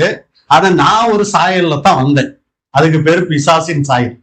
நிறைய வஞ்சகம், பொறாமை, கபடு, சூது, இந்த மாதிரி ஒரு சாயலோட தான் வருவோம். இப்படி வந்தவங்களை தான் தேவன் என்ன தெரியுங்களா பண்றாரு? கிறிஸ்துவின் சாயலா மாத்த போறாரு. அப்ப கிறிஸ்துவின் சாயலா மாத்தணும்னா தேவன் நமக்கு செய்யக்கூடிய உதவி என்ன தெரியுங்களா? என்ன உதவி செய்வார்னு நினைக்கிறீங்க? நம்ம கிட்ட இருக்க தப்பையெல்லாம் காமிச்சு கொடுப்பார், காட்டி கொடுப்பார். யாருக்கிட்ட? மத்தவங்க கிட்ட இல்லைங்க, நம்ம கிட்ட தான். சரிங்களா? பாரு, நீ இவ்வளவு கேவலமா இருக்கிற, நீ பாரு இப்படி எல்லாம் நடந்துகிட்டு இருக்கிற அப்படின்னு சொல்லி அதை காட்டி கொடுக்கறது ஏதோ நீ வேஸ்ட், நீ சபை வாய்ப்பே லாய்க்கு இல்ல அப்படின்னு சொல்றதுக்கு காமிச்சு கொடுக்கறது இல்லைங்க. இதையெல்லாம் விடு, என்னால முடியாது. நான் என் பரிசுத்தாவியை தரேன். நான் என் பரிசுத்தாவியை தந்து உன்னை இதுல இருந்து நான் மீட்டெடுக்கிறேன். நீ பரிசுத்தாவியை கேளு. அதுக்குன்னு ஒப்புக்கு சப்பாவெல்லாம் கேட்காத. பரிசுத்தாவியை தாரும், நான் இந்த கோபத்தை விடுறதுக்கு, இந்த புறம்புறதை விடுறதுக்கு, பொய்ய விடுறதுக்கு எனக்கு இந்த மாதிரி ஒப்புக்கு சப்பா கேட்காத. அழுது கதறி கேட்டீங்கன்னா நான் கண்டிப்பா பரிசுத்தாவியை தருவேன். அதுக்கு நீ முன்னாடி செய்ய வேண்டியது ஒண்ணு இருக்கு. என்ன தெரியுங்களா? நம்ம கிட்ட இருக்கிற தப்ப நேர்மையா ஒத்துக்கிறது. இப்ப சத்தியத்துக்குள்ள உடன்படிக்கை செஞ்சு உள்ள வந்துட்டோம். தேவன் நமக்கு செய்யக்கூடிய உதவி என்னன்னா, நீ பாரு எவ்வளவு கேவலமா இருக்க அப்படிங்கிறத நமக்கு காமிச்சு கொடுப்பாரு. எப்படியெல்லாம் காமிச்சு கொடுப்பாரு? தனிப்பட்ட முறையில கூட சொல்லுவாரு, நம்ம திருத்திக்கலாம். ஒரு சில சொல்லியும் திருந்தாததை என்ன தெரியுங்களா பண்ணுவாரு? இங்க இருந்து சொல்லுவாரு. இவர் எப்ப பார்த்தாலும் என்னையே தான் பேசுறாரு அப்படின்னு எடுக்காம, ஓ அப்பா எனக்கு இப்ப இந்த சகோதரன் மூலமா உதவி செய்யறாரு, என்னுடைய தவறை சுட்டி காமிக்கிறாருன்னு தெரிஞ்சு அதை நேர்மையா ஒத்துக்கிட்டோன்னு வைங்களேன். அப்பா எனக்கு உதவி செய்யுங்கப்பா, நான் ரொம்ப மோசம்தான், எனக்கு உதவி செய்யுங்க, இந்த பாவத்தையெல்லாம் ஜெயிக்கிறதுக்கு எனக்கு கிருபை செய்யுங்க, பரிசுத்தாவியை தாங்கன்னு நம்ம கேட்க கேட்க கொஞ்சம் கொஞ்சமாய் தேவன் என்ன தெரியுங்களா பண்ணுவாரு? நமக்கு அந்த விடுதலையை தருவார். அதுக்கு அன்புக்குரிய சகோதர சகோதரிகளே, நம்ம கிட்ட இருக்க வேண்டிய முக்கியமான குணலட்சணம் உண்மை. உண்மைங்கும் போது உள்ளுக்குள்ளேயே நேர்மை. தவறா? ஆமா நான் இப்படித்தான், என்னை தேவன் மாத்தணும். ஆமா நான் இப்படித்தான், மாத்த மாட்டேன் அந்த அர்த்தத்துல சொல்ல வரல. நான் இப்படித்தான், எனக்கு ஆண்டவரே எனக்கு உதவி செய்யுங்க, நான் ரொம்ப மோசம்தாப்பா, எனக்கு கிருபை பாராட்டுங்கப்பான்னு சொல்லி நம்மளை ஒத்துக்கும் போது தேவன் நமக்கு அன்புக்குரிய சகோதரர்களே அங்க உதவி செய்யக்கூடியவரா இருக்கிறார். பாருங்க, அப்போஸ்தலன் பவுலை போல மோசமான ஆள் யாருமே இல்லை. ரொம்ப மோசமா கிறிஸ்தவங்களை துன்பப்படுத்திக்கிட்டு இருந்தாரு. ஆனா அவரை தேவன் செலக்ட் பண்ணாரு. என்ன காரணம் தெரியுங்களா? அவர்கிட்ட முக்கியமான ஒரு மை இருந்துச்சு. என்ன மை தெரியுங்களா? 1 தீமோத்தேயு 1:12. 1 தீமோத்தேயு 1:12. என்னை பலப்படுத்துகிற நம்முடைய கர்த்தராகிய இயேசு கிறிஸ்து என்னை உண்மை உள்ளவன் என்று எண்ணி இந்த ஊழியத்துக்கு ஏற்படுத்தினபடியால் அவரை சோத்தரிக்கிறேன். பாத்தீங்களா? பவுல் அப்போஸ்தலனை தெரிஞ்சுக்கிறதுக்கு எத்தனையோ பேர் அன்னைக்கு இருந்தாங்கல்ல. 12வது ஆள் வர்றதுக்கு ஏற்கனவே ஒருத்தர் சீட்டு போட்டு கூட செலக்ட் பண்ணியிருந்தாங்கல்ல. அவர் பேர் என்னங்க? மத்தியாஸ் தானே? அவரை செலக்ட் பண்றாங்கல்ல. அவரையே ஆண்டவர் வச்சு அட்ஜஸ்ட் பண்ணிருக்கலாம் தானே. இந்த பவுலை எதுக்கு போய் தேடி தொலாவி எடுக்கணும்னா, பவுலுகிட்ட தேவன் பார்த்தாரு உண்மையான ஒரு குணலட்சணம். அந்த உண்மை தன்மை அவர்கிட்ட இருந்துச்சு. இவர்கிட்ட நம்ம இந்த சத்தியத்தை கொடுத்தா கடைசி வரைக்கும் உண்மையா அதை செய்வாருன்னு அவர் ஆசைப்பட்டாரு, நம்பினாரு. அதனால பவுலுக்கு அதை கொடுத்தாராம். இன்னைக்கு நம்மையும் நம்பி அப்படித்தாங்க கொடுத்திருக்கிறாரு. ஆனா நம்ம அதை உண்மையா நிறைவேற்றுறோமா? ஆண்டவருக்கு உண்மையா இருக்கிறோமா? நம்ம சொல்ல முடியுமா? ஆண்டவர் என்ன உண்மையானவன், உண்மையுள்ளவன் நம்பி எனக்கு இந்த சத்தியத்தை கொடுத்திருக்கிறாருங்க அப்படின்னு நம்மள சொல்ல முடியுங்களா? நம்மளை நாமளே சிந்திச்சு பார்க்கணும். ஏன்னா ஆவியின் கனிகள்ல இந்த கனியும் கூட முக்கியமான ஒரு கனி என்னன்னு சொல்லி பாத்தீங்கன்னா உண்மைதான். எபேசியர் 5:9. ஆவியின் கனி சகல நற்குணத்திலும் நீதியிலும் உண்மையிலும் விளங்கும். உண்மையிலும் விளங்கும். உண்மை தன்மை இருக்கணும். கணவன் மனைவி கிட்ட உண்மையா இருக்கணும். மனைவி கணவன் கிட்ட உண்மையா இருக்கணும். எப்ப இந்த உண்மை தன்மை போச்சு தெரியுங்களா? ஏற்கனவே நிறைய நேரங்கள் நான் சொன்னதான். கணவன் மனைவிக்கு உண்மையா இருக்கிறதும் மனைவி கணவனுக்கு உண்மையா இருக்கிறதும் எப்ப மனுஷனை விட்டு போச்சு தெரியுங்களா? அதான் எப்ப? ஏதேன் தோட்டத்திலேயே போயிடுச்சு. எப்ப இவங்க கீழ்ப்படியாமைக்குள்ள போனாங்களோ, ஆதாமுக்கு தெரியாம இவங்களை மறைச்சுக்க ஆரம்பிச்சாங்க. அதாவது சொல்ல அர்த்தமா, ஏவாளுக்கு தெரியாம இவங்க வேற யாரு இருந்தா மறைக்கிறதுக்கு, புரிஞ்சுக்கிறதுக்காக சொல்றேன். யாராவது இருந்தாங்களா அன்னைக்கு?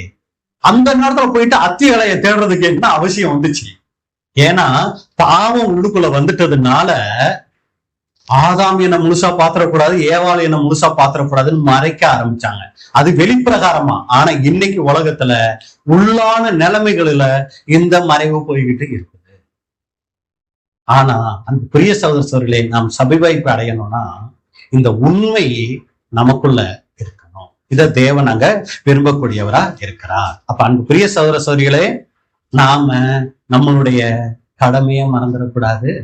அடுத்து கடமையில நாம் உண்மை உள்ளவர்களா அங்க இருக்கணும். அப்ப இதுவரைக்கும் நம்ம பார்த்துட்ட காரியம் என்னன்னா, மை அப்படிங்கிற தலைப்புல தேவன் நம்ம கிட்ட அகற்ற வேண்டிய மை என்னன்னா அறியாமை.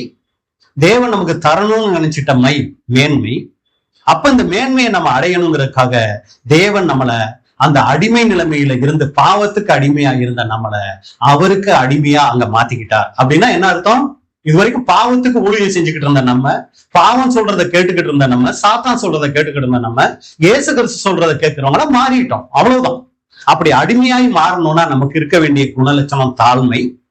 இந்த தாழ்மையில நம்ம ஜெபம் ஜெபிக்கும் போது அந்த ஜெபத்தை கேட்கிறார். அந்த ஜெபம் அநேக நேரங்கள பதில் கிடைக்காம போகும்போது நமக்கு இருக்க வேண்டிய பொறுமை. இந்த பொறுமையோட நம்ம நம்மளுடைய கடமைகளை சரிவர செய்யணும். அந்த கடமையில நம்ம உண்மை உள்ளவங்களா இருக்கணும். இது தேவன் நம்ம கிட்ட விரும்புகிற மை. இப்ப அடுத்த பகுதிக்குள்ள போறோம், சீக்கிரமா நம்ம முடிச்சிடலாம். தேவன் விரும்பாத, தேவன் வெறுக்கிற மை. என்ன அது தேவன் வெறுக்கிற மை அப்படின்னா நீங்களே சொல்லிருவீங்க. முதலாவது தேவன் நம்ம கிட்ட வெறுக்கிற மை என்ன மையா இருக்கும்? மேட்டிமை. இன்னொரு வகையில சொல்லணும்னா பெருமை. இத தாங்க ஃபர்ஸ்ட் தேவன் நம்ம கிட்ட இருந்து எடுக்கணும்னு ஆசைப்படுறார். ஏன் அப்படின்னு சொல்லி பாத்தீங்கன்னா, மனுஷன் தன்னை தேவனை விட உயர்வாய் நினைக்கிறதும், தன்னுடைய திறமை, செல்வம், அறிவு, அவருடைய சாதனை இது மேல அளவுக்கு மேல நம்பிக்கை வைக்கிறதும் இந்த பெருமையினால். பெருமை ஒருத்தருக்குள்ள வந்தா தேவனை மறக்க வச்சிரும். எந்த ஒரு காரியம் செய்யணும்னாலும் தேவனை முன்னாடி வச்சு செய்வாங்க தாழ்மை உள்ளவங்க. ஆண்டவரே நீங்க இல்லாம என்னால எதுவும் முடியாதுப்பா, இந்த ஒரு நாளை நான் கடத்தணும்னா கூட எனக்கு நீங்க இருந்தா தாப்பா முடியும். இது தாழ்மை உள்ளவங்க செய்யறது. பெருமை உள்ளவங்க அது என்ன? ஆண்டவர் ஏன் ஆண்டவர் இல்லைன்னா என்னால எதுவும் செய்ய முடியாதா? ஆண்டவரை நம்புறவங்க தான் காலையில எந்திரிக்கிறாங்க, பல்லு வளர்க்குறாங்க, குளிக்கிறாங்க, சாப்பிடுறாங்க, வேலைக்கு போறாங்களா? ஏன் ஆண்டவரே இல்லைன்னு சொல்றவனும் உலகத்துல வாழ்றது இல்லையா? இப்படி யார் தெரியுங்களா பேசுவா? பெருமை இருக்கிறவங்க தான் ஆண்டவரை மதிக்க மாட்டாங்க, மறப்பாங்க. அப்ப வேதம் பாத்தீங்கன்னா பெருமையத்தான் ரொம்ப ஆபத்தான பாவமா சொல்லப்படுது. எல்லா மனுஷனுடைய தவறான குணத்துக்கும் ஆணி வேர் என்னன்னு பாத்தீங்கன்னா இந்த பெருமை. ஏன்னா இது தேவன்கிட்ட இருந்து மனுஷனை விலக்கி அவனுக்குள்ள ஒரு தன்னம்பிக்கையை கொடுக்குதான். என்னால எல்லாம் செஞ்சுக்க முடியும், இந்த ஒரு எண்ணத்தை பெருமை அங்க கொடுக்குது. சுயத்தின் பாதையில அவங்கள நடத்துது. இன்னைக்கு சாத்தான் ஒரு தேவனுடைய பிள்ளைய தேவனை விட்டு விலக செய்யறதுக்கு அவங்கள தாக்கக்கூடிய மிகப்பெரிய ஆயுதம் என்னன்னா இந்த பெருமை. ஏன்னா சாத்தான் ஒரு காலத்துல யாரா இருந்தாரு? தேவனுடைய பிள்ளையா இருந்தார். தேவனுடைய பிள்ளையா இருந்த சாத்தான் தேவனுக்கு எதிரியா மாறுறதுக்கு அவருக்குள்ள வந்த குணம் என்னங்க? பெருமை. இந்த பெருமை தான் தேவனுடைய பிள்ளைய சாத்தானா மாத்திச்சு. இன்னைக்கும் தேவனுடைய பிள்ளைகளை சாத்தானா மாத்திக்கிட்டு இருக்கிறது எது தெரியுங்களா? இந்த பெருமை தாங்க. ஆனா அவங்க தங்களை தேவனுடைய பிள்ளைகள்னு சொல்லிக்கலாம். ஆனா பெருமை இருந்துச்சுன்னா தேவன் அவங்களை எப்படித்தான் பாக்குறாரு தெரியுங்களா? சாத்தானா தான் பாக்குறாரு. எப்படி பிரதர் அப்படி சொல்லிட்டீங்க அப்படின்னா, பெருமை உள்ளவர்களுக்கு தேவன் எதிர்த்து நிற்கிறாருன்னா என்ன அர்த்தம்? எதிரியா இருக்கிறாரு. அப்ப தேவனுக்கு எதிரி யாருதான்? ஒரே எதிரி தான். யாருங்க அது? சாத்தான் தான். அப்ப அந்த சாத்தானுக்குள்ள இருக்கிறது பெருமை. நமக்குள்ளேயும் பெருமை வந்துச்சுன்னா நம்மளும் தேவனுக்கு முன்னாடி சாத்தான் தான். அந்த மாதிரி யோசிக்கணுங்க.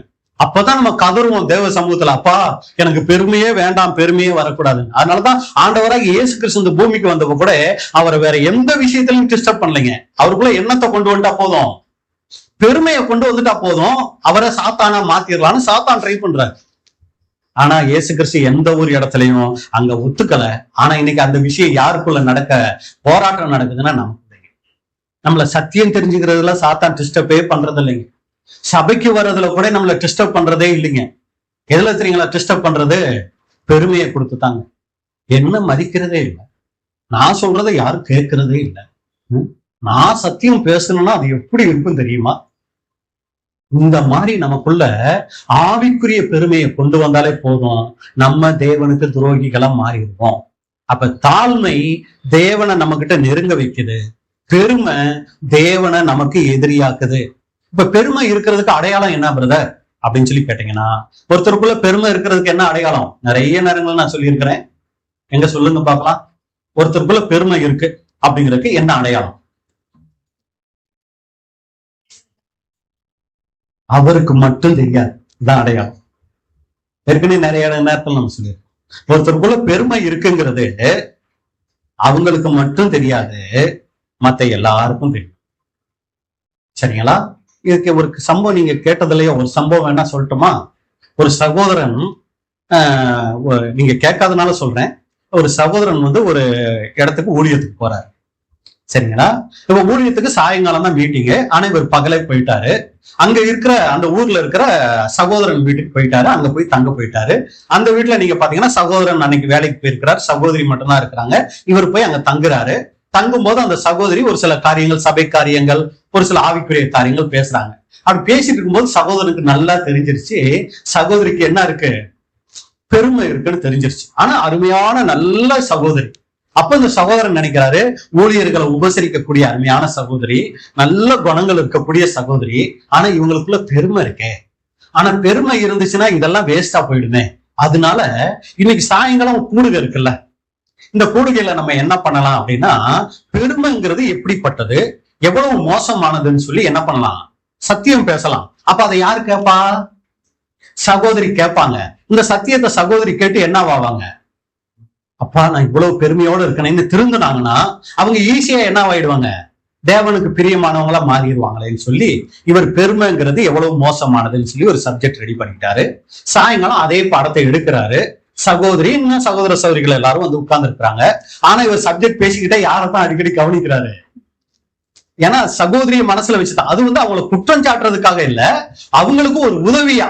அவங்க இந்த தவறை தெரிஞ்சுக்கிட்டாங்கன்னா அவங்க திருந்திடுவாங்களேங்கிற ஒரு நம்பிக்கையில என்ன பண்றாருன்னா இந்த சத்தியத்தை பேசுறாரு. அடிக்கடி சகோதர பாக்குறாரு, சகோதரி முகம் அப்படியே பிரகாசம் ஆகுது. அப்படின்னா என்ன அர்த்தம், சத்தியத்தை உள்வாங்குறாங்க.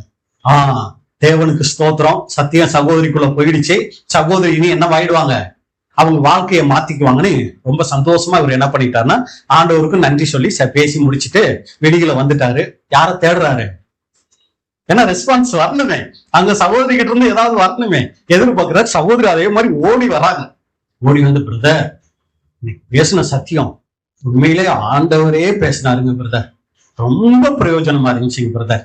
எங்க சபையில ஒரு 2 பேர் இருக்காங்க பிரதர், அவங்களுக்கே பேசினாரு பிரதர் ஆண்டவர். புரிஞ்சுங்களா? இவர் யாரை நினைச்சு பேசினாரு, அந்த சகோதரியை நினைச்சு பேசினார். ஆனா அந்த சகோதரிக்குள்ள இருக்கிற பெருமை அவங்களுக்கு என்னவாகல தெரியல. மற்றவங்களுக்கு இருக்கிற பெருமை தான் இவங்களுக்கு தெரியும். இதாங்க பெருமையின் அடையாளம். ஒருத்தருக்குள்ள பெருமை இருக்குன்னா அவங்களுக்கு மட்டும் தெரியாது நான் பெருமையோட இருக்கேன்னு சொல்லி, ஆனா மத்தவங்களுக்கு எல்லாம் தெரியும் இவர் இப்ப ரொம்ப ஓவர் தான், இப்ப இந்த சிஸ்டர் ரொம்ப பெருமை, மத்தவங்களுக்கெல்லாம் தெரியும். ஆனா அவங்களுக்கு தெரியாது தனக்கு இருக்கிற பெருமை. அப்ப பெருமை ஒருத்தருக்கு இருக்குங்கிறத எப்படி பிரதர் கண்டுபிடிக்கலாம் அப்படின்னா, ஒருபோதும் மன்னிப்பு கேட்கவே மாட்டாங்க, இறங்கி வரவே மாட்டாங்க. தான் சாதிச்சதுல உறுதியா நிற்பாங்க, நான் பேசுனது சரிதான் நிற்பாங்களே முடிய ஒருபோதும் மன்னிப்பு கேட்கவே மாட்டாங்க. எங்க எங்க குடும்பத்துல ஃபர்ஸ்ட் கணவனா இருக்கட்டும் மனைவியா இருக்கட்டும் மன்னிப்பு கேட்கறதுக்கு இறங்கிடணும். அது எப்படி தலை எப்படி மன்னிப்பு கேட்கலாம், தப்பு செஞ்சா அது தருதலா தானே, மன்னிப்பு கேட்டுத்தானே ஆகணும். சரிங்களா? அப்ப கணவனா இருந்தாலும் மனைவியா இருந்தாலும் தவறுனா நம்ம இறக்கிக்கிறதுல தவறே கிடையாது. அதை தேவன் பார்க்கிறார், மகிமைப்படுத்துவார். அப்படிதான் ஒரு பிரதர்கிட்ட பேசும்போது, ஐயோ ஏன் மனைவி கிட்ட மன்னிப்பு அது தலையில கொம்பு முளைச்சிரும் பிரதர் அப்படின்னாரு. இல்லைங்க, நம்ம கிறிஸ்துவா மாறினா போதும், அவங்க என்னவோ ஆயிட்டு போகட்டும், நம்ம கிறிஸ்துவா மாறணும்ல. அதுக்கு நம்ம என்ன பண்ணணும், நம்ம தப்பு இருந்தா நம்ம மன்னிப்பு கேட்கறதுல ஒன்னும் பெரிய விஷயமே இல்லையா, அதை அவங்கள ஒரு நாள் மாத்தலாம்ல, தேவன் மாத்துவார்ல. அப்ப எதுக்கு இதை சொல்ல வரோம்னா, நமக்குள்ள தாழ்மை பெருமை இருந்துச்சுன்னா நம்ம மன்னிப்பு கேட்க மாட்டோம். தாழ்மை இருந்தா உடனே மன்னிப்பு கேட்க தயாரா இருப்போம். நம்ம தப்பே செய்யலாம் அப்படியே மன்னிப்பு கேட்க தயாராயிடும். ஏன்னா இதை எதுக்கு உதாரணமா சொல்லலாம்னா, பாருங்க, இயேசு கிறிஸ்து போய் சீசர்களுடைய காலை கழுவுறதுக்கு என்ன ஆயிட்டாரு, இறங்கி வந்துட்டாரு கீழே. அந்த மாதிரிதான் கிறிஸ்துவின் குணலட்சணம் உள்ளவங்க இருப்பாங்க. ஆனா பெருமை இருக்கிறவங்க ஒருபோதும் கீழே இறங்கி வரவே மாட்டாங்க, மன்னிப்பு கேட்க மாட்டாங்க. 2வது, தன்னுடைய தவறை ஒத்துக்கவே மாட்டாங்க. இது பெருமையின் அடையாளம். அடுத்து, யாரு என்ன சொன்னாலும் அறிவுரையை என்ன பண்ணவே மாட்டாங்க, கேட்கவே மாட்டாங்க. சபைக்கு வருவாங்க, நிறைய ஆலோசனைகள் தேவன் கொடுப்பாரு, ஆனா அப்படி உட்கார்ந்து இருப்பாங்களே ஒழிய அவங்க எங்கத்தான் இருப்பாங்க, அவங்க எங்கேயோ வெளியூர்ல, கோயம்புத்தூர்லயோ, திருப்பூர்ல, வேற வீட்லயோ எங்கேயோ இருப்பாங்க. ஆனா எங்க உட்கார்ந்துட்டு இருப்பாங்க, சபைக்குள்ள உட்கார்ந்துட்டு இருப்பாங்க, ஆனா அவங்க இங்க இருக்க மாட்டாங்க. அறிவுரை அவங்க காதுக்குள்ள போகவே போகாது. அதனாலதான் வசனம் சொல்லுது, யாரு கேட்டா போதும், காதுள்ளவன் கேட்க கடவன். அப்படின்னா என்ன அர்த்தம்? அவங்களுக்கு காது இருக்கும், ஆனா கேட்கக்கூடிய மனசு இருக்காது. காரணம் என்னது? பெருமை. எனக்கா, எனக்கு சொல்லணுமா, எனக்கே சொல்லிட்டீங்களா, எனக்கு தெரியாததா? இது பெருமையின் அடையாளம். அடுத்து மத்தவங்க வெற்றியை சகிக்க மாட்டாங்க. அடுத்தவங்களுக்கு ஒரு சின்ன உயர்வு வருதுன்னா அதை சகிக்கக்கூடிய ஏத்துக்கக்கூடிய மனசு வராது. இதுதான் தேவன் பெருமையை வெறுக்கிறதுக்கான காரணம். இன்னொன்னு முக்கியமான காரணம், ஆண்டவர் இல்லாமலேயே என்னால வாழ முடியும் அப்படிங்கிறத இந்த பெருமை அவங்களுக்கு கொடுக்குங்களாம். ஆனா தேவன் மனுஷனை படைச்சதே அவரையே சார்ந்து இருக்கணுங்கிறதுக்காக தான் படைச்சாருங்க. ஆனா அந்த பெருமை வரும்போது மனுஷன் எப்படி இருக்கணுமோ அப்படி இருக்க முடியாம அது தடை செய்யுது.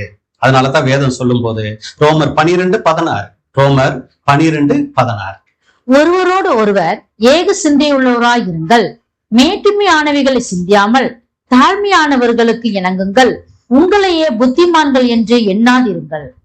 அப்ப அன்புக்குரிய சகோதர சகோதரிகளே, மேட்டிமையானவைகளை சிந்தியாமல் தாழ்மையானவைகளுக்கு இணங்குங்கள் அப்படின்னு இருக்கும்.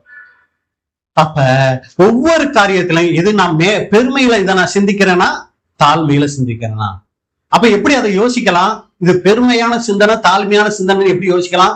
இயேசு கிறிஸ்து இந்த இடத்துல இருந்தாருன்னா அதை எப்படி யோசிப்பாரு அப்படின்னு நம்ம யோசிக்க பழகணும்னா அது தாழ்மையா பெருமையாங்கிறத நம்ம என்ன பண்ணலாம்னா கண்டுபிடிச்சிடலாம். அடுத்த மைக்குள்ள நம்ம போயிடலாம். தேவன் வெறுக்கக்கூடிய அடுத்த மை கீழ்ப்படியாமை. இந்த பெருமையோடைய இன்னொரு வெளிப்பாடுன்னு சொல்லலாங்க. பெருமை இருதயத்துல உருவாகுதான், கீழ்ப்படியாம அதை வெளிப்படையா காமிக்குதான். ஒருத்தர் கீழ்ப்படிய மாட்டேங்கிறத காமிக்கிறது உள்ளுக்குள்ள இருக்கிற பெருமை. அப்ப இந்த கீழ்ப்படியாமையில 2 வகை இருக்குது. ஒண்ணு வெளிப்படையான கீழ்ப்படியாமை, இன்னொன்னு மறைமுகமான கீழ்ப்படியாமை. அது என்ன பிரதர்? வெளிப்பிரகாரமான கீழ்ப்படியாமை, மறைமுகமான கீழ்ப்படியாமை அப்படின்னா, நான் தேவனுடைய வார்த்தைக்கெல்லாம் கீழ்ப்படிய மாட்டேங்க, வெளிப்பிரகாரமாவே ஒரு சிலர் காமிப்பாங்களாம். இது வெளிப்பிரகாரமான பார்த்தாலே எல்லாருக்கும் தெரியும், அவரு சபை கொடுக்கைக்கெல்லாம் சரியா வர மாட்டாருங்க, அவர் எவ்வளவு சத்தியம் கேட்டாலும் ஆகாதுங்க. இந்த மாதிரி ஒரு சிலர் இருப்பாங்க சபைகள்ல. இது வெளிப்பிரகாரமான கீழ்ப்படியாமை. ஆனா உள்ளான கீழ்ப்படியாமை எப்படி தெரியுங்களா? மறைமுகமான கீழ்ப்படியாமை அப்படிங்கிறது என்ன தெரியுங்களா? தேவன் ஒண்ணு சொன்னார்னா செஞ்சிடறேன் ஆண்டவரே, செஞ்சிடறேன், அடுத்த வாரம் இல்ல அதுக்கு அடுத்த வாரம் செஞ்சிடறேன், ஆனா இப்ப என்ன பண்ண மாட்டேன், செய்ய மாட்டேன், சொல்றத தாமதப்படுத்துறது, இது கூட கீழ்ப்படியாமை தான். அடுத்து அறகுறையா கீழ்ப்படுகிறது, பாதி கீழ்ப்படுகிறது, பாதி கீழ்ப்படியாம போறது, இதுவும் கூட கீழ்ப்படியாமை தான். மூணாவது நீங்க பாத்தீங்கன்னா தனக்கு பிடிச்சதுக்கு மட்டும் கீழ்ப்படுகிறது, இது கூட கீழ்ப்படியாமை தான். கீழ்ப்படிதல் அப்படின்னா ஆண்டவர் என்ன சொன்னாலும் எல்லாத்துக்கும் கீழ்ப்படியக்கூடியதுதான் அங்க முழுமையான கீழ்ப்படிதல் அப்படின்னு கூட பாக்குறோம். அப்ப தேவன் வெறுக்கக்கூடிய மையில பெருமை, அடுத்து கீழ்ப்படியாமை, அடுத்துதான் பிரதர் சொன்ன மை என்ன மை? பொறாமை.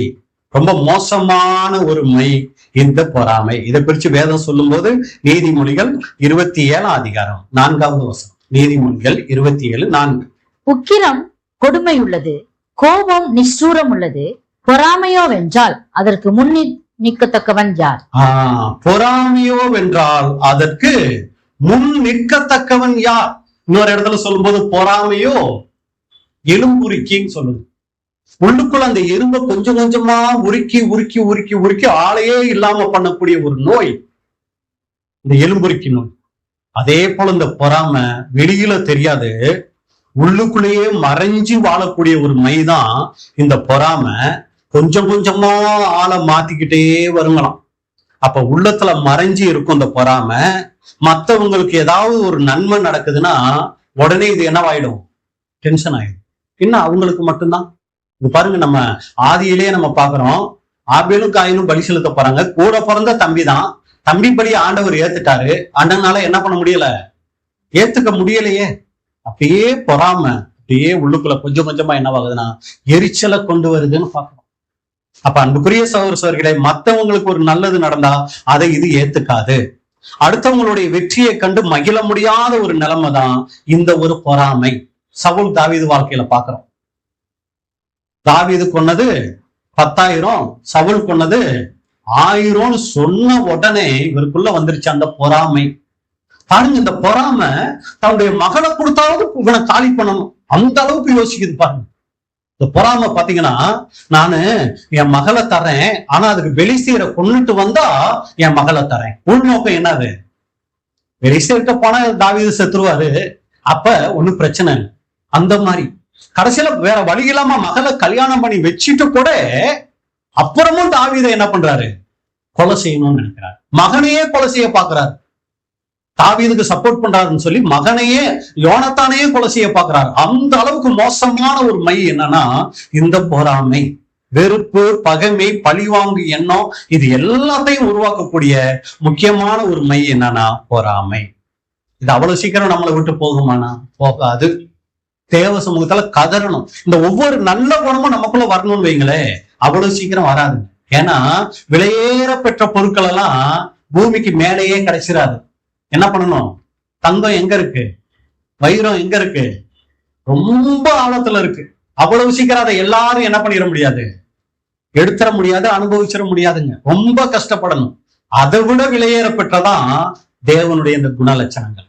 இதுக்கு மிகுந்த சிரமம். அதனாலதான் சபை வாய்ப்புங்கிறது இத்தனை 1000 வருஷமா எதுக்கு தள்ளி போய்கிட்டே இருக்குது? இயேசு கிறிஸ்து மரிச்ச உடனே ஒரு கொஞ்சம் பேரை தேர்ந்தெடுத்து சபையா ஆக்கியிருக்கலாமே. ஏன்னா இந்த குணத்தை அவ்வளவு சீக்கிரம் ஒருத்தர் பெற்றுக்கொள்ள முடியாது. இது உள்ளத்துல ஆழத்துல மறைஞ்சு கிடக்கிற பொக்கிஷம் தான் இந்த குணங்கள். இது எல்லாருக்கும் தேவன் கொடுக்கறதுல பிரயாசம் எடுக்கணும், ரொம்ப கஷ்டப்படணும். ஒரு எகிப்தை பத்தி பேசுறது ரொம்ப ஈஸி. ஆசரிப்பு கூடாரத்தை ஆராய்ஞ்சு பேசிடலாம், வெளிப்படுத்துற விசேஷத்தை எசேக்கியேல் பேசிடுறது ஈஸிங்க. ஆனா குணத்தை வளர்க்கறதுங்கிறது அவ்வளவு ஈஸி கிடையவே கிடையாதுங்க. அது மறைஞ்சு கிடக்கிற ஒரு விஷயம். அதை நமக்குள்ள உருவாக்குறதுங்கிறது தான் தேவன் நம்ம கிட்ட எதிர்பார்க்கிற காரியம். அப்ப பொறாமையும் அவ்வளவு சீக்கிரம் போயிடாதுங்க. உலகத்துல ரொம்ப நிறைஞ்சு கிடக்குது இந்த பொறாமை. எப்படி சொல்லலாம் அப்படின்னா, இன்னைக்கு பாத்தீங்கன்னா ஒரு வீடு கட்டுறாங்கன்னா 2 பேர் இருந்தாங்கன்னா ஒரு 2 ரூம் வச்சு வீடு கட்டினாலே போதும். ஆனா 10 ரூம் வச்சு வீடு கட்டுவாங்க. எதுக்கு தெரியுங்களா? அதுக்கு ஒரு நாள் அழைப்பும் போட்டு இன்விடேஷன் அடிச்சு எல்லாருக்கும் கொடுப்பாங்க. எதுக்கு தெரியுங்களா? மத்தவங்க எங்க வீடை பார்த்து சந்தோஷம் பண்ணுவாங்க. என்ன மாதிரி கட்டியிருக்காங்க பாரு, இந்த இடத்துல இந்த ஏரியாவோட வீடு வாங்கி கட்டிட்டீங்களா, இவ்வளவு செலவு, எவ்வளவுங்க, அப்பா. அது வரைக்கும் அந்த பொறாம பாருங்க. வீடு எப்படி இருக்குங்க பிரதர், வீடு எப்படி இருக்குங்க சிஸ்டர் அப்படின்னு கேட்க வைக்கும். ஏன் தெரியுங்களா? அதுக்கு பின்னாடி என்ன தெரியுங்களா? அவங்க பார்த்து சந்தோஷப்படுறாங்கிறது ஒரு பக்கம். இன்னொன்னு என்ன தெரியுங்களா? நமக்கு இந்த மாதிரி இல்லையே, நம்ம இந்த மாதிரி வீட்டுல இல்லையே, நம்ம என்ன வாங்கணுமா அதை பாக்குறவங்க பொறாம. ஒரு ட்ரெஸ்ஸே எடுத்துக்கங்களே, அவ்வளோ கலைச்சி எடுத்து உன்னை எதுக்கு எடுக்கிறாங்க தெரியுங்களா? எங்க வாங்கினீங்க சிஸ்டர், சூப்பரா இருக்கே. அடுத்தவங்க அதை பார்த்து என்ன பண்ணணும்? இந்த சிஸ்டர் மாதிரி சாரி என்னால கட்ட முடியலையே, இந்த பிரதர் மாதிரி ட்ரெஸ் என்னால பண்ண முடியலையே. மத்தவங்க பார்த்து என்ன பண்ணுமா? பொறாமப்படுறதுக்காகவே தான் இன்னைக்கு மனுஷன் தன்னுடைய வாழ்க்கையில நிறைய நேரத்தை வேஸ்ட் பண்றானா. யாரு சொன்னா இத? சாலமோன் சொன்னார். பிரசங்கி 4ஆம் அதிகாரம் 4வது வசனம். மனுஷன் படும் எல்லா பிரயாசமும், மனுஷன் படுற எல்லா பிரயாசமும், பயன்படும் எல்லா கிரியையும் அயலானுடைய பொறாமைக்கு ஏதுவாய் இருக்கிறதை நான் கண்டேன். மத்தவன் பார்த்து பொறாமப்படணுங்கிறது தான் மனுஷனுடைய நிறைய எண்ணமும் ஏக்கமுமா. போறோம், நம்ம கிட்ட இல்லாத கலர்ல ஒரு சேலையை வாங்கிட்டு வர்றதுக்கு எவ்வளவு நேரம் ஆகும்? இதை கலைச்சி அதை கலைச்சி அதை எடுங்க. எதுக்கு இவ்வளவு? எடுக்கிறது தப்பு சொல்ல வரல, சரிங்களா? அது நல்ல எண்ணமா கொஞ்சம் நீட்டா இருக்கணும்னு நினைக்கிறது தப்பு சொல்ல வரல. நீங்க உடனே என்ன வேற மாதிரி யோசிச்சிடாதீங்க, சரிங்களா? எதுக்கு சொல்ல வரேன் அப்படின்னா, அதுல உள்ளான நோக்கம் என்ன? நல்ல ஒரு ட்ரெஸ்ஸே போட்டுட்டு வரோம், வந்தோடனே யாருமே அதை கண்டுக்கல, பேசாம விட்டுட்டாங்க. போன அடுத்த தடவை அந்த ட்ரெஸ் போடுறதுக்கு ஒரு ஆசை வரும்னு நினைக்கிறீங்க, யாருமே ஒண்ணும் கேட்கல. இவ்வளவு கஷ்டப்பட்டு இவ்வளவு விலை கொடுத்து வாங்கினேன், ஒருத்தரும் இதை விசாரிக்கவே இல்லை. என்னதான் ட்ரெஸ் அப்படியே இல்லைனாலும் ட்ரெஸ் நல்லா இருக்குங்களா அப்படின்னாவது கேட்டாவது அதை என்ன பண்ணணும்? திருப்திப்பட்டுக்கணும். காரணம் என்னன்னா, இந்த மத்தவங்க நம்மளை பார்த்து பொறாமப்பட. எப்ப பிரதர் இந்த பொறாம நம்மளை விட்டு போகும்னா, தேவ அன்பு நமக்குள்ள வந்துருச்சுன்னு நீங்களே, பொறாம தன்னை போல போயிடுங்க. வசனம் நம்ம வாசிக்கலாம். 1 கொரிந்தியர் 13:4. 1 கொரிந்தியர் 13:4. அன்பு நீடிய சாந்தமும் தயவும் உள்ளது, அன்புக்கு பொறாமை இல்லை. அன்பு தன்னை புகழாது, இருமாப்பா இராது. அன்பு நமக்குள்ள பெருகிருச்சுன்னா பொறாம நம்மளை விட்டு போயிடுங்க. இதை எப்படி புரிஞ்சுக்கலாம்? ஏன்னா இப்படி சும்மா படிச்சோம்னா நமக்கு புரியாதே. ஏதாவது விளக்கம் சொன்னாத்தானே நமக்கு ஈஸியா புரியும். இப்ப உதாரணத்துக்கு நான் இங்க நின்று ஒரு பிரசங்கம் பண்றேன்னு வச்சுக்கோ. பிரசங்கம் பண்ணிட்டு இருக்கிறேன். பிரசங்கம் முடிஞ்ச உடனே யாருமே என்னை பத்தி என்ன பண்ணிக்கல, பெருசா ஒண்ணும் சொல்லல, எல்லாரும் பேசாம இருந்துட்டாங்க. அதுக்கப்புறம் இன்னொரு பிரதர் வந்து பிரசங்கம் பண்றாரு. அவர் பிரசங்கம் பண்ணி முடிச்ச உடனே எல்லாரும் ஓடுறாங்க, அவர்கிட்ட போயிட்டு கைய கொடுக்குறாங்க, கூட நின்று போட்டோ எடுத்துக்கிறாங்க. பிரதர் சூப்பர் அப்படிங்கிறாங்க. நான் இப்ப அந்த பிரதரை எப்படி பார்ப்பேன்னு நினைக்கிறீங்க? இன்னும் பெருசா பேசிட்டாராம். நானும் தான் பேசினேன். நான் எவ்வளவு கஷ்டப்பட்டு எத்தனை நாள் ஆயத்தம் பண்ணி பேசினேன். என்னமோ அவர் பேசின மட்டும் எல்லாரும் ஓடுறாங்க.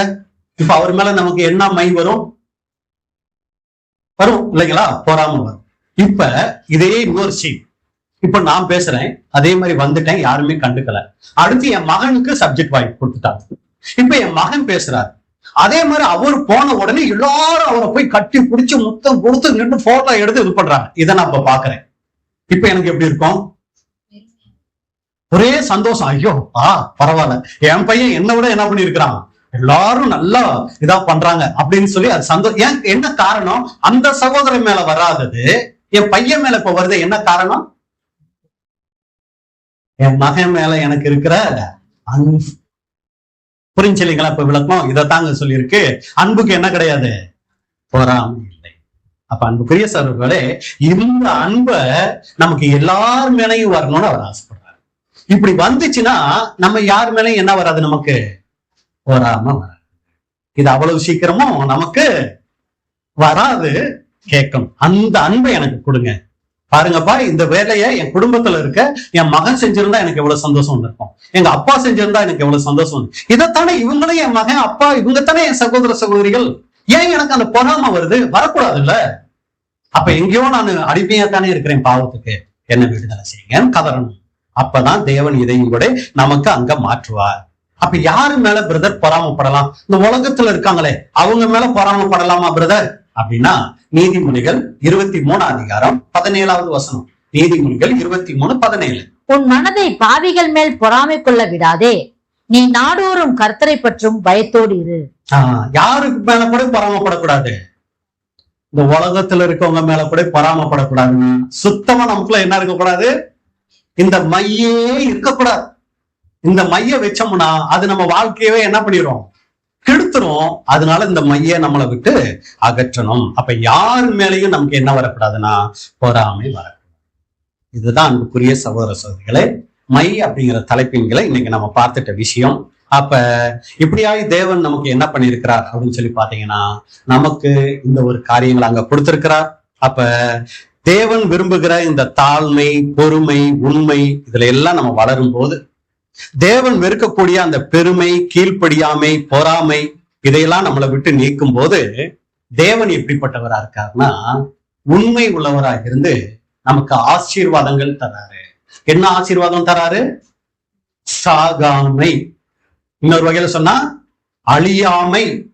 அந்த மையை தேவன் நமக்கு என்ன பண்றாருன்னா தரப்போறாரு. அந்த ஒரு மகிமைய நமக்கு தரப்போறாரு. அது மட்டும் இல்ல, இந்த உலகத்தை கிறிஸ்துவோடு கூட ஆளுகை செய்கிற, இந்த உலகத்தையும் தேவதூதர்களை நியாயம் தீர்க்கக்கூடிய கிறிஸ்துவினுடைய மனவாட்டி, தேவனுடைய பிள்ளை அப்படிங்கிற ஒரு மையை நமக்கு தராரு. என்ன அந்த மை? உரிமைய நமக்கு தராரு. இப்ப மறுபடியும் நம்ம சொல்லி முடிக்கிறோம். தேவன் நம்ம கிட்ட அகற்றணும்னு நினைக்கிற மை அறியாமை, தேவன் நமக்கு தரணும்னு நினைச்சிருக்கிற ஒரு மை மேன்மை. அப்ப அந்த மேன்மை நிலையை அடையணும்னா தேவன் இன்னைக்கு நம்ம கிட்ட எதிர்பார்க்கிற மை அடிமையா நம்ம முதலாவது இருக்கணும். யாருக்கு? கிறிஸ்துவுக்கு, தேவனுக்கு அடிமைகளா இருக்கணும். அந்த அடிமைகளா நம்ம இருக்கணும்னா நமக்குள்ள இருக்க வேண்டிய முக்கியமான குணலட்சணம் தாழ்மை. அந்த தாழ்மையோட நமக்கு இருக்க வேண்டியது பொறுமை. அந்த பொறுமையோட நமக்கு இருக்க வேண்டியது நாம் செய்து கொண்ட உடன்படிக்கைங்கிற கடமை. அந்த உடன்படிக்கையில நம்ம இருக்க வேண்டிய உண்மை. இதெல்லாம் தேவன் நம்ம கிட்ட எதிர்பார்க்கக்கூடிய மைகள். இதே நேரத்துல தேவன் நம்ம கிட்ட வெறுக்கக்கூடிய மைகள் என்னன்னா பெருமை, கீழ்ப்படியாமை, பொறாமை. இதையெல்லாம் நம்மளை விட்டு அகற்றும் போது தேவன் உண்மையுள்ளவராக இருந்து நமக்கு தரப்போகிற ஆசீர்வாதம் சாகாமை, மகிமை, அடுத்து இந்த உலகத்தையே ஆளக்கூடிய உரிமை நமக்கு தராரு. பொறுமையோடு கேட்ட உங்களை தேவன் ஆசீர்வதிப்பாராக.